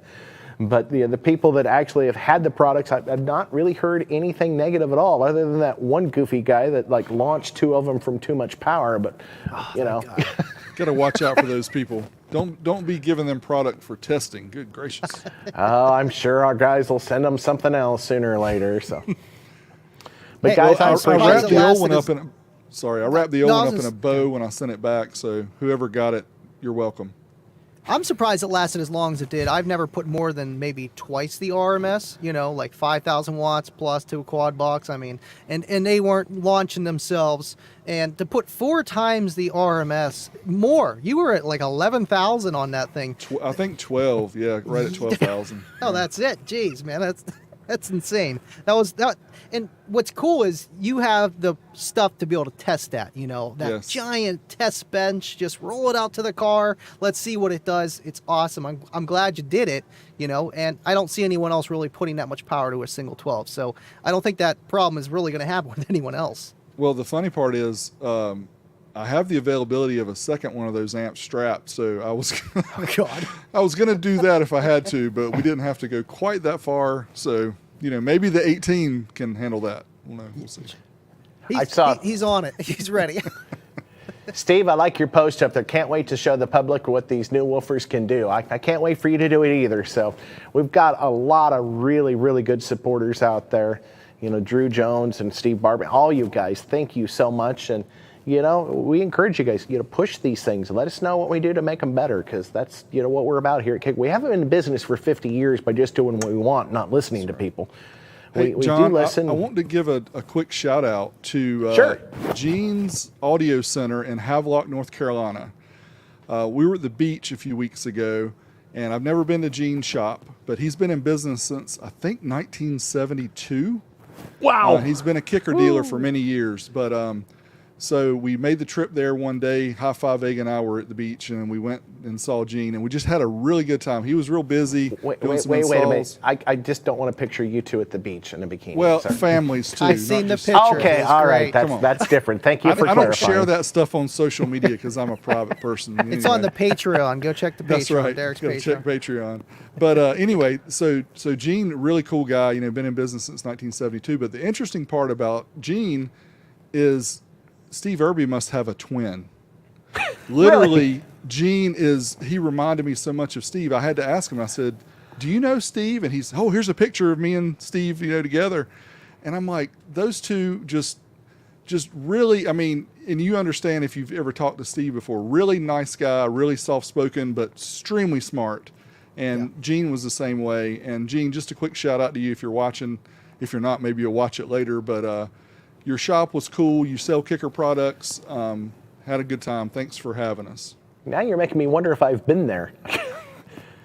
It's If been not, there since, forever. It's on Main If Street he's been in a kicker Havelock, dealer North for a Carolina. while, Yeah. I probably have. I get to so many shops I can't even remember all. In fact, I'm going to show you some pictures, some of the shops from Africa here in a few minutes. So cool. it I was wanna a cool see that. visit. Yeah.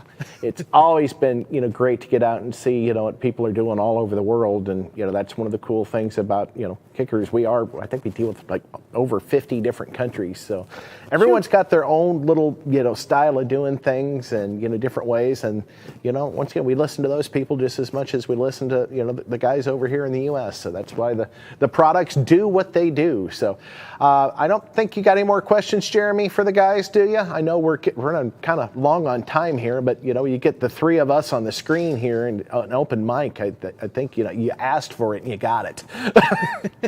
Speaking of overseas and all over the world and all these countries, when do you think would be a realistic time for the L7X to be in those other countries in Australia and South it's Africa? funny you mention that, because we were talking about that when we were over there, because the guys are chomping at the bit for them, and if I remember right, Planet World that we just went to see have got them on order.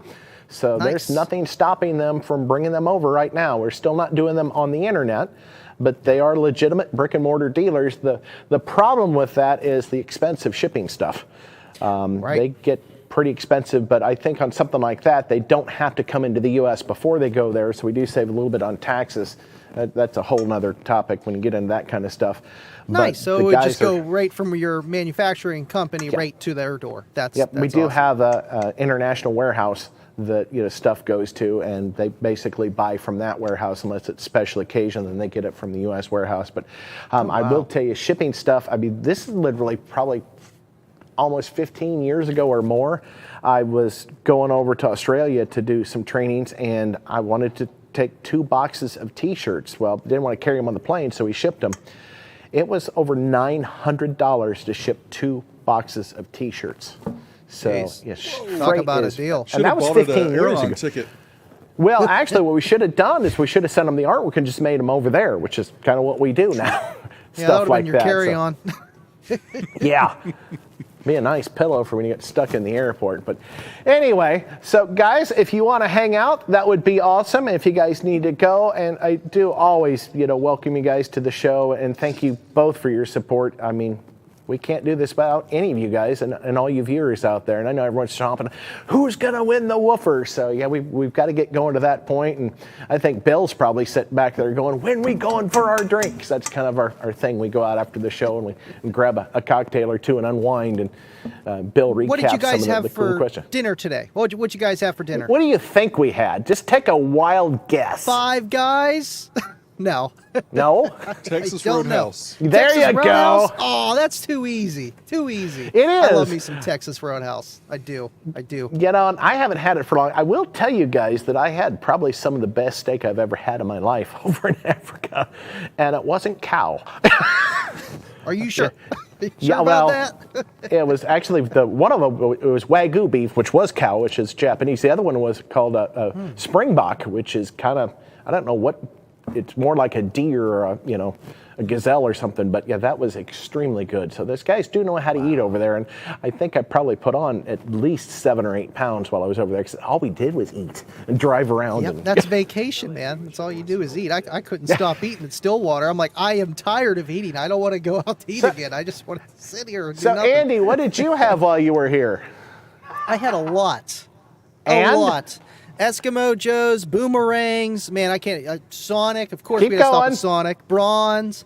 The ice cream is amazing. If you there's so many restaurants in Stillwater, it is insane. The diner Golden I went Chick. to, the Golden Chick was the best one right before kicking it with Andy. Listen, Golden Chicken was perfect for the kids, and I mean, it's like a It's KFC good. Long John Silver's put together. It really is. Yeah, Yes. it's Is that very Steve light. in the If you guys- background, or is that Yes. Jeremy Wynn? That's Steve. Now, that was What's going Steve. on, Steve? How you doing? Too funny. All right, so we got about 5 till 9. We're going to get through a few other things here, and then we're going to give away some product. And like I said, if you guys want to hang out for a few more minutes, we would love to have you hang out. If you need to go, I understand that too, but I need to slide over here to my computer because we got a few cool things we need to. Actually, we need to talk about one other thing before I go to that. Let me get my computer's got to look at me. This new technology where it says making sure it's you with facial recognition. And I'm going to this. Ernie, why don't you go ahead and pull up my laptop here real quick, if you don't mind. This is, we always talk about events we're going to. This is the next event that I'm actually going to, which I'm really excited with JW and Bill Frog. We're going to go to the Sand Sports Show, and that's going to be in California, September 17th, well, the 15th through the 17th. So that's going to be a fun show. Get to get out and actually meet some of you guys that use this product in a very harsh environment. So that'll be a lot of fun. So we're going to be doing that. So while we got that going, let's go ahead and do the usual fun stuff. Let's go ahead and pull this up we got up here. We're going to talk about some of it real quickly. I want to show you some of our pictures. We're talking about the old Solo X, some of our old demo cars that we had the Solo X in. And that was our SRT6 Crossfire, which my mouse is way too sensitive, which we did it at an L7, the Solo X 12-inch in a vented enclosure. You actually see the vent on each side. That box was built in that car in 4 separate pieces to get it in. Wow. So if you guys know about these wonderful Crossfires, there's not a lot of room to get a box in, so we actually had to build that one in several pieces. And those claws that you see, which are the speaker grill, are kind of reminiscent of the design cue on the outside. Like I always say, I always try to take design cues from the vehicle and make them work. And those were made out of 1-inch aluminum that we did here in-house. And I will say I only broke 2 half-inch diameter router bits, but it was kind of scary working with that. So that was our Crossfire SRT6 that we did. We also did the CNN Hummer on the overhauling show, which had 2 of the 18s in it. And I think it had 4 pair of RS components and 9 TV monitors. That was a monster, and that was in a huge vented enclosure. But if you look right here, I'm really a stickler for wires. I don't like seeing wires because they're really hard to make nice, unless you guys are doing like the Clean Wire Club. I mean, some of that wiring is actually really amazing. But this is actually 1/4-inch aluminum rod. So I couldn't figure out how to make the wires look nice, so I thought, hey, if we make them out of solid, aluminum, we can bend them and actually use them as part of the design cues. But to connect, you still have to have flexible wire, so you can't really use a butt connector, and screw terminals don't really work on 1/4-inch thick aluminum wire. So what I ended up doing was drilling a hole in the end of those wire rods, inserting the flexible copper wiring, and then crimping the whole thing down on the wire. So that was kind of interesting. And what's good, you kind of have to do what makes sense. So that was one of those vehicles that was so much fun to do. And I remember playing that one. What made you even think of that? That's so different. That is so different. One of the other vehicles you're going to see, our SRT4, was the first one I really did that, and I really stressed about that car for about 3 weeks. How in the world am I going to make the wires look nice? And I just woke up at 3 in the morning and thought, solid wire. If you think about it, home is at 60 hertz, which is kind of the middle of the bass frequencies, and it's solid wire. So why not? You really get something called skin effect when you have very, very high frequencies where the electrons are actually pulled to the outside of the wire, and then the center of the wire is not even used. But that's only high, switching frequencies, where this is 60 hertz. It's not going to be a factor in that. Man, I'm going to have to read that book Bill gave me a little bit more. I don't know what you're talking about, but it sounds right. And real quick, John, before you go any further, the overhauling episodes, are those available online anywhere? Like probably. Yeah, they're hard to get. Yeah, you got to like buy them on Amazon Prime or something like that. Okay, I was going to say, because I know Motor Trend has got a lot of the older shows. Yes. And I'll have to check back and see if they're on Motor Trend. Then we need to find out which episode it is, because I'd love to go back and see that one. Absolutely. Yeah, I think we did altogether between all of us about 11 different shows. So it was really a lot of fun to be a part of that. And, That's awesome. Not to plug our brand or anything, but we're pretty much work with almost all the car building shows out there right now. In fact, we've got a phone call from Shorty's Dream Car Garage. Courtney Hansen's doing a new show, and Iron Resurrection, we're getting ready to do some work with Joe Martin on his new cars. So it's really a fun honor and a pleasure to work with these absolutely unbelievable car builders. So, and of course, you got to have the Warhorse van. That originally started out as a white van, and the guys that painted it distressed it to make it look like rust and dents. It was actually really convincing. But that featured 2 of the Warhorse 10K amplifiers mounted on the wall. And actually, if you see this little sign, this danger high voltage, that was actually made on the overhauling set when we were doing the Hummer. It was a leftover piece, and that was actually 1/4-inch thick stainless steel that we water jet cut. And they had a few of those made, and I'm like, do you need these? They're like, we don't have any use for them. So I got one at my desk, and we put one in that van just for fun. So, and just for size reference, everybody, that those wires going into the amp are 0 gauge. Yes, and there were a whole lot of them. That's right. Look at that again. 0 Well, gauge. actually, I got a better picture. Hang on. I got a better picture for you, Derek. So, and of course, this one had 418s. And I've got to make an admission here. When we originally came out with the Solo X woofer and the Warhorse amplifiers, we drove this van down to see Mike Van Horn at 12 Volt News, and we shot the video on how to wire the amplifiers up, because those Warhorse amplifiers were unconventional. They had 2 outputs, but it was a single channel. It had a push and a pull. So you had to use a dual voice coil woofer, one wired to the push side, one wired to the pull side. So it wasn't wired conventional, and guess who wired up those 4 woofers wrong the first time that van was fired up? Yeah, me.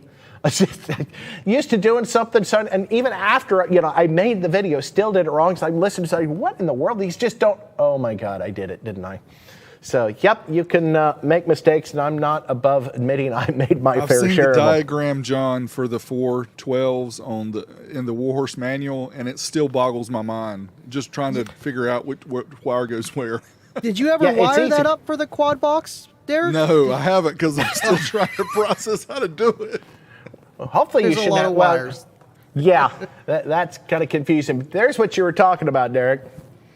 That was a whole lot of 1/0 wire, a lot of connections, and those are A&L fuse holders, which hold 300 amp A&L fuses running down the center.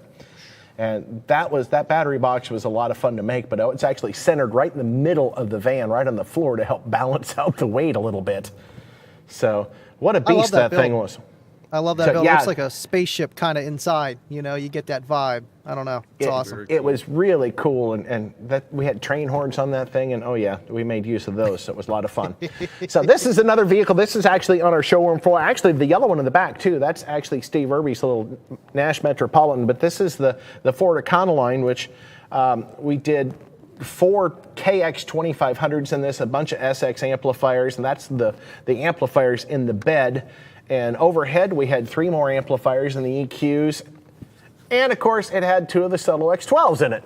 And Randy Botts, our former manager of our install department, did such a good job on the inside of that, and Toby Lewis, on the dash. So that was another really fun vehicle. And you guys can actually come see that one here in our museum. It's actually on display every day.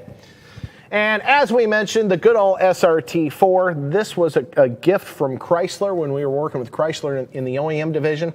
This was originally just a Dodge Neon, but it was their mule, they call it, that they mocked up the SRT4. They turbocharged it, and better suspension, better exhaust, and they gave us the car when they were done.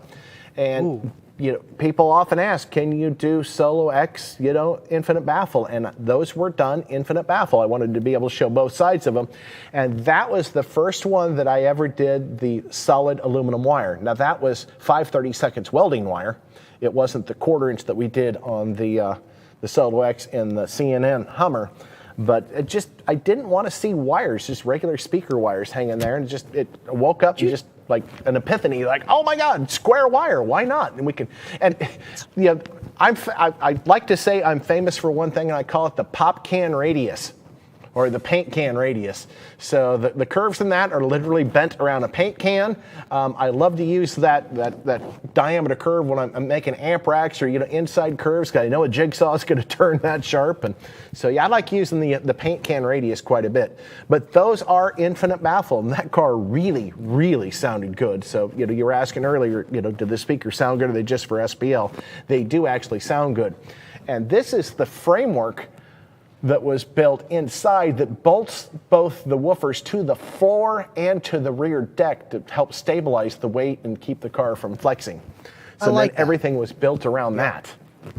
So that was a kind of roll fun. cage for a race car. Yeah, pretty much exactly what it was. So it was kind of a challenge getting all the the angles and the positioning correct so you could see them the way I wanted. And another thing is the tub that was in this. This was my first full fiberglass tub, and I got extremely lucky in the fact that when I went to pull this out, I did have to reach in and grind the back corner of one bracket off, but it did come out, and I never even thought of getting it out until I almost couldn't. So planning ahead, guys, makes a big difference in the overall result. Plan for things like, well, something else kind of funny, the speakers that you see down here, not only did they give nice sound outside, but they were easy access to change the taillight bulbs. Oh, yeah. Because if you guys remember the 99 Elbow Cougar right we in. did, the first vehicle that had L7s, we did the square speakers in round enclosures. When I did the tub on that one, I never thought to take in consideration replacing taillights. So if you had to replace a taillight bulb, you had to take everything out of that vehicle, and that would have been a nightmare. So plan ahead on your install, guys, and sometimes you get lucky and this all works out. And our good friend Eric French here in town did all the airbrushing on this car. It was absolutely gorgeous. And these little signs you see, the Mopar and the Solo X logo, those actually lit up. Those, you would pull those off, and that was the mounting for that whole fiberglass trunk lid cover. So it all kind of works together. So John, what happens to some of these older demo vehicles? Do they get put in storage, or are they sold? Or no, what they get happens? sold. Oh, okay. We want to make sure they get out. So we generally open them up for sale to our reps first. And if the reps, they decide they don't want them and they stick around long enough, then we open them up to the stores, and sometimes they're sold privately. Okay. So this car actually ended up in Russia. Jeez, I love that car. Russian distributor bought this car, but it was a lot of fun. So, in fact, the SRT6 that ended up in California with our Malaysian distributor. His daughter has that car. I think she still does in California. And the Econoline and the Metro obviously are in our museum. And the Warhorse van was sold, I think it was sold to Auto Toys or Stereo West in Omaha, Nebraska. Okay. And I know well, I urge anybody out there who has these vehicles now, hey, make some videos and put them on YouTube so we can see them. Yeah, absolutely. Yes. Every now and then I get pictures of the F-150 we did. That was one of the first vehicles we did when I started back in '97. It still has the same paint job on it. It's still got kicker speakers in it, but it's done a little bit differently. And we've got a '99 Chevy out there too that's getting resurrected as we speak and should be at SEMA, fully rebuilt, that a group of guys bought and are restoring it back to its original glory. And that was another fun vehicle. That had 4 Solo X18s in it as well that were actually suspended from a 4x4 metal framework with the ports running around all of the outside edge. The woofers actually looked like they were floating. So that was another really neat vehicle. Had a motorcycle in the back and a PlayStation. So I'm rambling again, guys, and it's already 10 after 9. So I apologize for that. So that being said, I'm going to close this one out. We're going to go to some other fun pictures. We're going to go to some fails. I'm limited it to 3 this time. So what do you guys think of this? That is a tire on the left side. Hard. Oh, I see the tire. I was wondering what I was looking at. Yeah, so running the wires through the fender wells, probably not a good idea. No protection on it, so yeah, not a good thing to do. I heard Ernie, at least they use a grommet. Yeah. Yep. And we talked about before about getting what you pay for, and why I don't trust people. This is why I have trust issues. Yep. Yep. That's a mechless source unit, but I just obviously it's you can't really see a brand.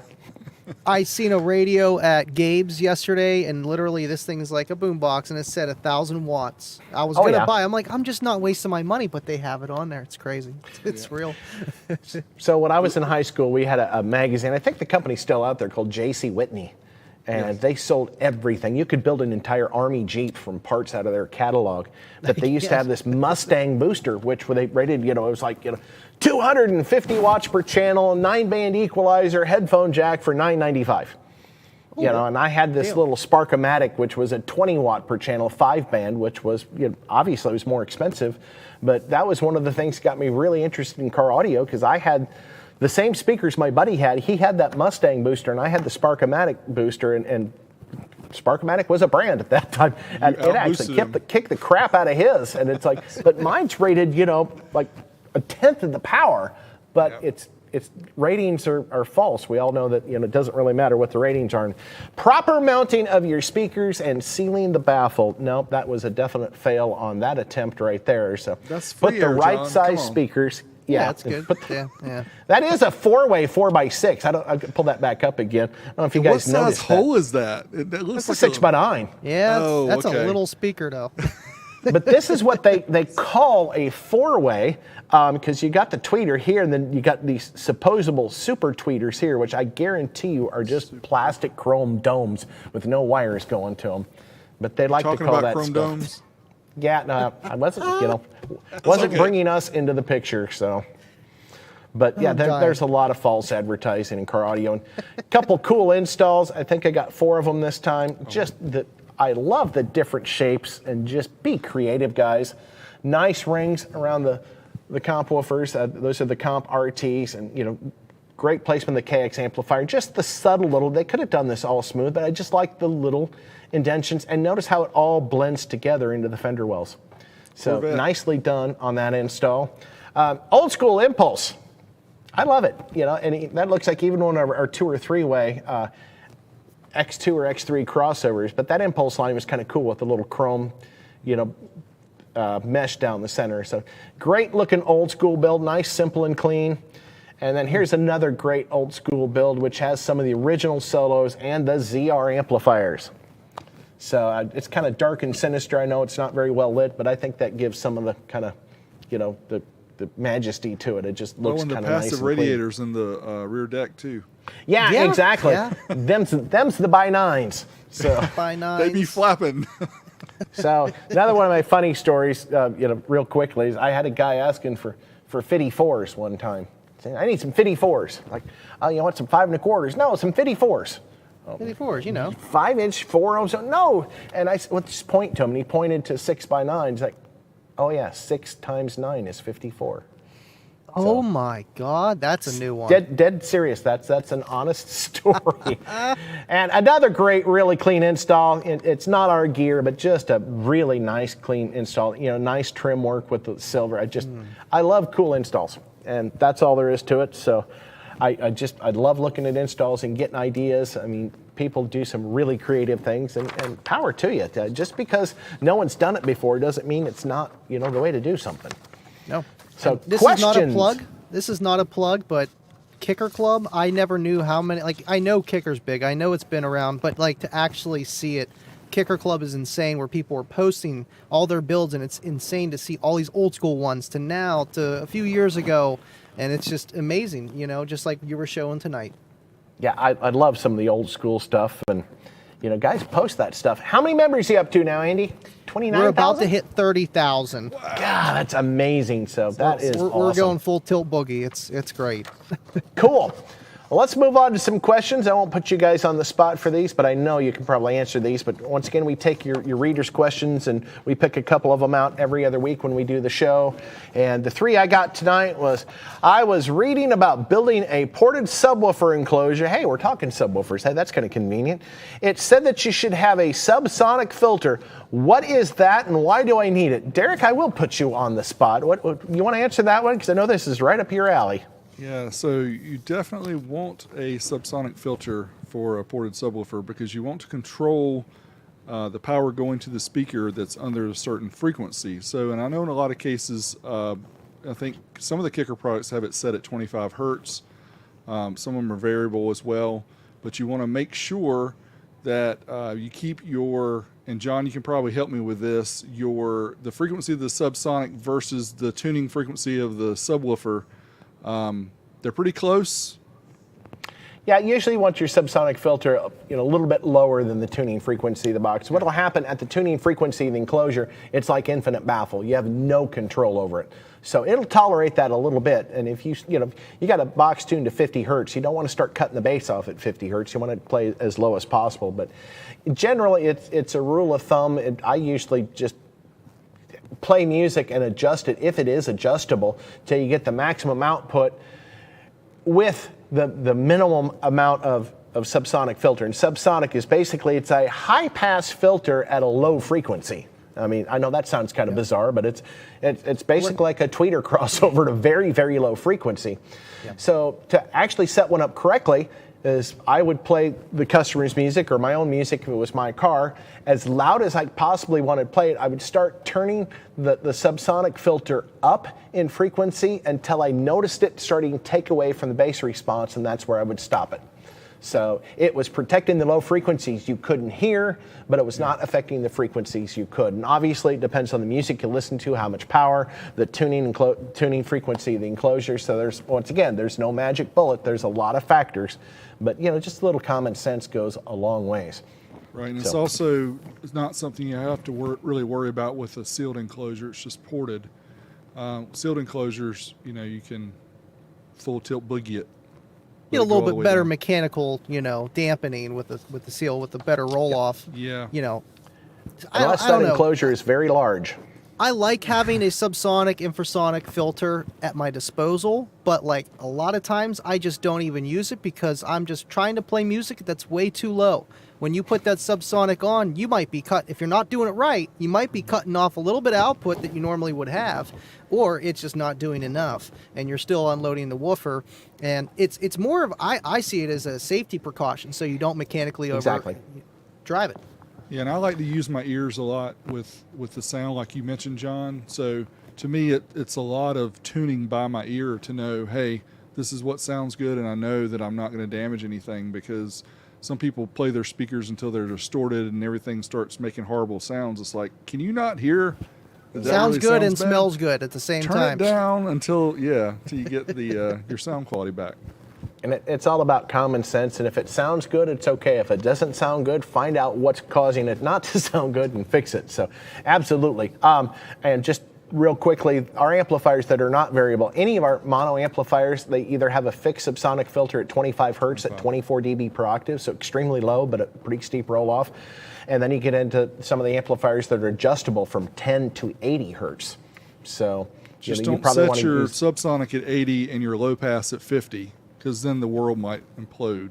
Right? Yeah, isn't that like crossing the streams, total plutonic reversal or something? Yeah, you don't like want to that? do that. No You make crossing black streams. hole or Yeah. something, you might just disappear. Too funny. I'm over it. All right, and hey, kind of up our alley again. We were talking about this stuff randomly by mistake.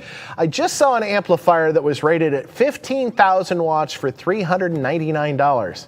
I will not say what brand, but how is this possible when your 1,800 watt amp is $499?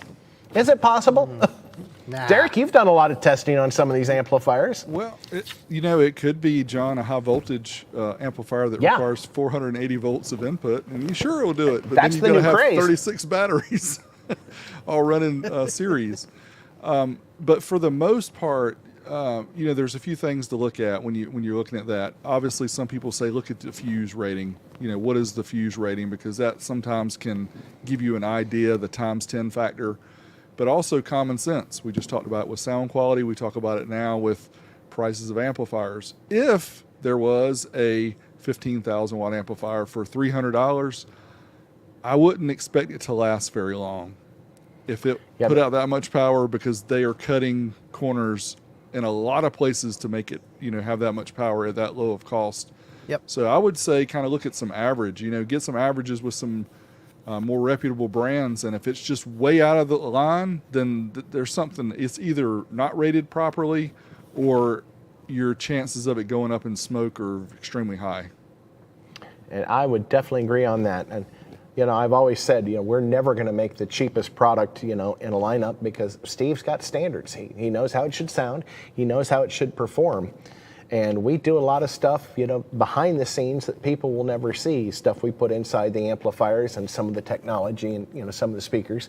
And that stuff is not free. It takes engineering, it takes, manufacturing, and it takes materials to do that. So we're never going to be the cheapest, and, we're never trying to be the most expensive out there either. We're kind of that 80% in the middle, and I think we do that extremely well. And or I wouldn't have been here for 27 years. So.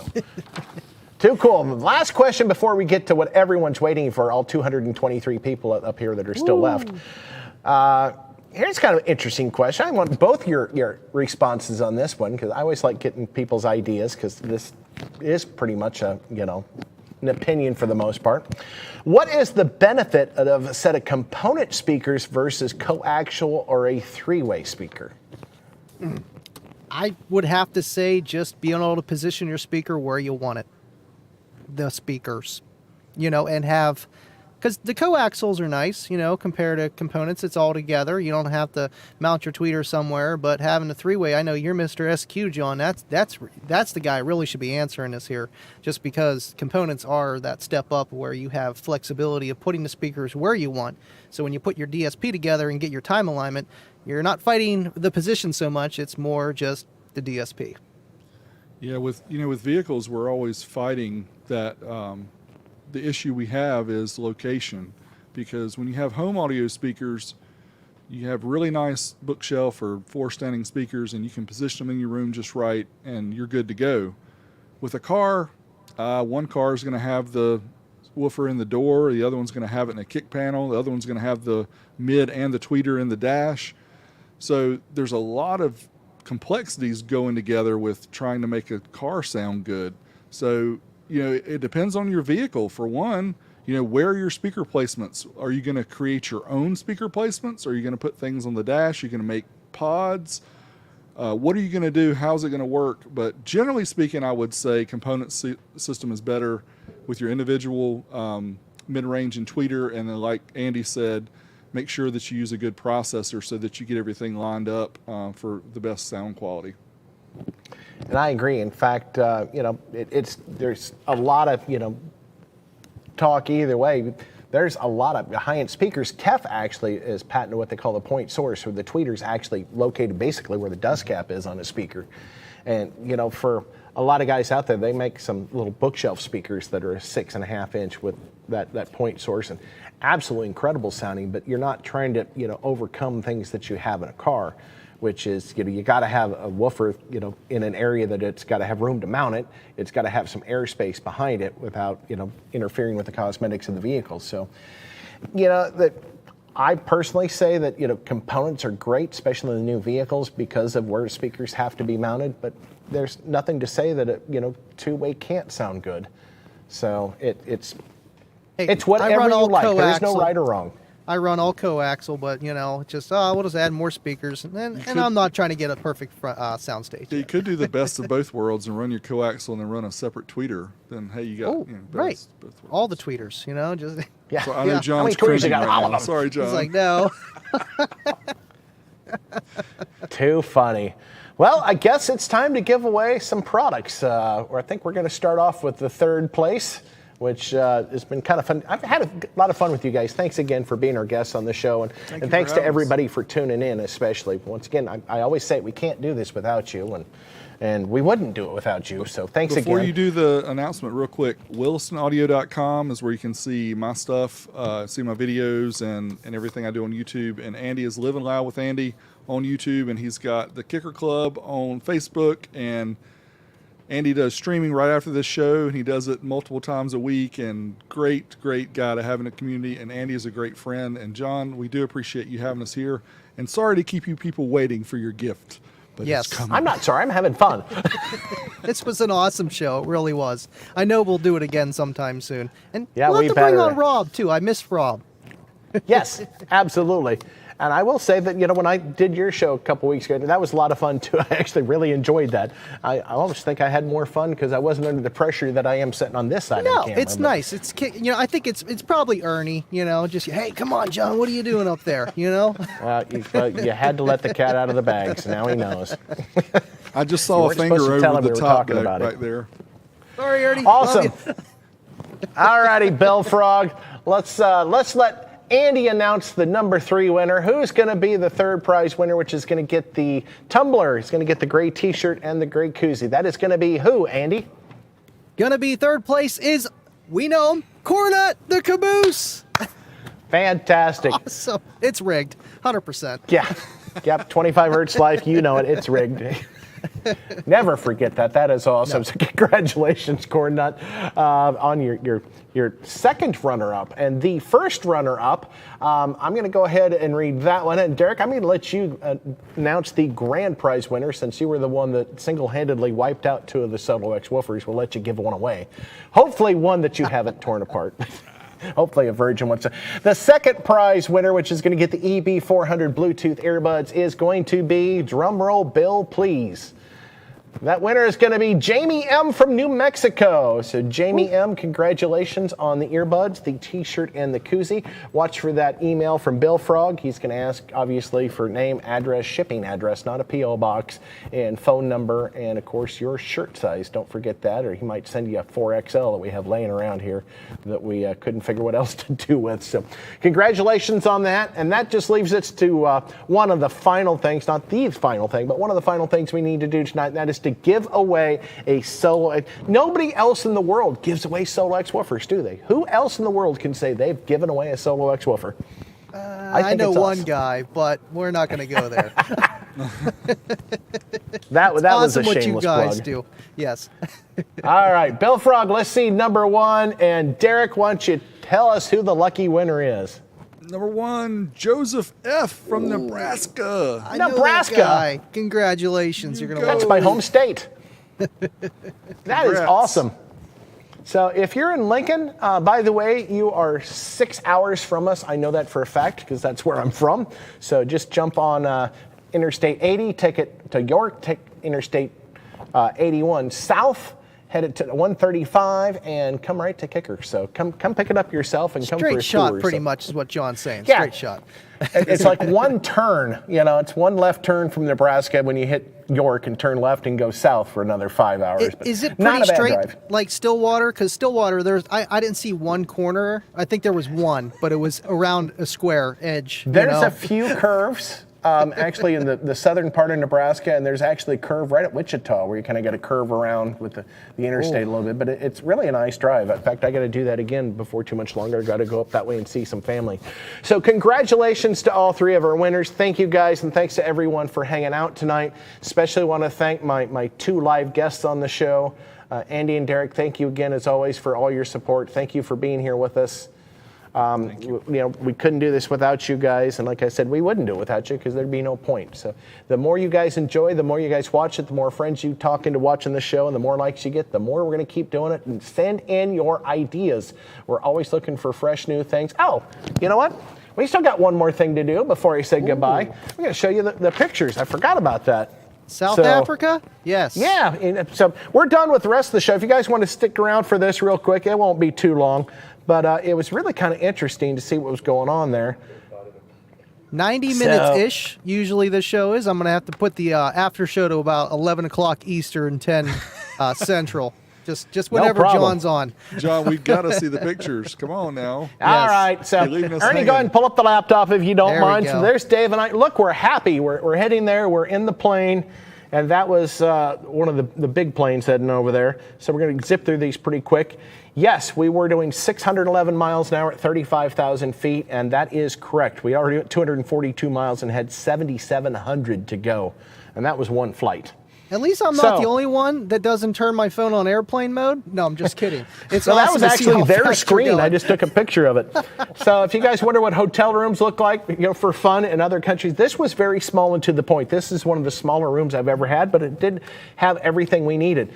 This was our distributor in South Africa. This is what they call their Rockstar Studios, which is where we did the training, where they have all the instruments. And these guys were dumb enough to turn me loose on their mixer boards. I sat in there for 2 or 3 hours V-pattern. listening to music and jamming. The system they had in here was absolutely incredible. If I remember right, they had 6 18-inch subs, which were $15,000 a piece. Phew. And not to mention all the line arrays. This is our dealer that we went to see. This is an outfitter that does a lot of Land Cruisers. This is actually that Dodge truck, which was from the United States. That's a brand new TRX. But they make their own door panels. They're using primarily CS speakers in the door panels. I like that. This darn mouse, but they It looks export. OEM. It looks OEM. Yeah, they do That's a great awesome. job. And the guys are just killer. They've got a great hunting service, too. If you want to go over there and hunt big game, they've got a great hunting service that you can pay to go over and shoot whatever you want, literally, whatever you want, other than people, I guess. So we also went and visited a boat manufacturer that they're going to be using all our gear, and they're going to export 20 to 25 boats next year. They presently use our gear in their boats that they produce and sell in South Africa, but they're going to go worldwide. So we had a nice visit with those guys, and there's a little display they have in their marine showroom. But here's the Rockstar Studios. This is where we were fortunate enough to be able to do the training. That's cool. It was absolutely incredible. And you can see, the rays up here. There's 2 different systems, and of course the subs on both sides. But I see you got your kicker equalizer on the giant projector. Yep, and actually that wasn't a projector. That was an LED screen. So that was the first time I got to do one of those. So that was fun. So after we did a 45-minute product training, they did a whole casino night with open bar and food. We did that for about an hour. Then we went back in from there after they taught us how to gamble, taught us how to be bad with our money, and did another hour-long technical training on integration. So here's the second room, a little bit bigger room. Once again, just for fun, so you guys can see that they actually have decent hotel rooms over there. But of course, we did a little safari. We didn't get to pet the kitties, but they were completely wide open. They could have Were jumped they in in the the vehicle. back with of the us. hotel? Like you just looked out the window, you took that picture? Is that? No, that was actually, it was about a 2-hour drive to get to this facility, but gorgeous drive. I didn't show you all the pictures, all the mountains and the waterfalls in the mountains. It was beautiful. That's awesome. And we were so close to these lions. I mean, it was so cool. And then, as you mentioned, I got to do the shark cage diving things. So just a couple pictures of the sharks. You didn't lose any limbs, do you? I see something floating in the water there. No, that was actually the fish. But unfortunately, there was a huge storm. Like before that, they had 15 to 20 foot swells. The water was really cloudy, and you could only see about 2.5 to 3 feet in front of you. So you didn't know the shark was there till it was there. Sounds like Lake Erie. A lot of fun. Here's another one of our really good dealers, Loud and Clear. These guys absolutely love the key lock. There's Dave and I posing with the guys, and just to give you an idea what they work with over there. They've got wood shops, they've got upholstery shops. They do a great job. They got some very, very talented installers over there, and they really do a cool job. And here's the front of their store with the open bays, and the 2 rooms you saw are actually up here in the upper level. They're all done upstairs. So very cool. In fact, I don't know why that mouse does this. Another dealer, with a bunch of the boxes and woofers stacked up. Nice long counter, as you can see. But, it's really good to see the support from people, all over the world, and, how they do things and the different wants and needs they have. And, we're still able to fulfill some of those needs. And that's the way home. We're pretty much burnt. So heading for the hills at that point for our 16.5-hour flight, which we had to get on from Cape Town to Newark. So it's Cape Town to Newark, then it was Newark to Houston, then Houston back up to Tulsa, and then another hour drive for me and 2 hours for Dave. Dave lives in Eden. So it's just really cool to be a part of that. But guys, I want to thank everyone for tuning in. Thank you guys especially. Hope everyone has a good night, and tune in 2 more weeks. And Andy, when do they need to tune in for your show? When's your next broadcast? Well, I have one probably starting in 10 minutes. We'll give a little bit of break. The guys need to go refill their twisted tea and who knows what else. So, yeah, Mike's Hard tonight. Lemonade. Yes. But next Tuesday, make sure you tune in. It's Kicking It with Andy. We'll do something fun for sure. I don't know exactly yet. I had a few ideas, and we always try to do something where we learn something. And, of course, kicker giveaways, just like how we did tonight. And, John, I'm glad you had fun in South Africa. And, Derek, you were awesome tonight. Thank you so much, man. Both you guys. And it's just so cool to be on the show. It was fun in the studio, but I do love my studio, too. They both have their pros and cons. Just happy to be here with you guys. Yep, it's nice to have things that are familiar. So thanks for tuning in and being with us, Andy. And Derek, what's your next project before we let you go? Oh, so many projects going on. I don't even know where to start, but it's Williston Audio. Just make sure you check me out, willistonaudio.com, and I'll be testing amplifiers and speakers and maybe some kicker stuff in the near future. I'll try not Blowing to some blow stuff up. That's right. All right. But thanks for having me, Guys. John. It's good to see you, Yep. Andy. Thank you. Nice I know seeing we ran really long. Thank you guys for tuning in late for us. And Bill, I hope you're ready to go out and grab a Long Island iced tea, because I am, or as we commonly refer to as an adult beverage. So thanks again, guys. Good night, and we'll see you again in about 2 weeks.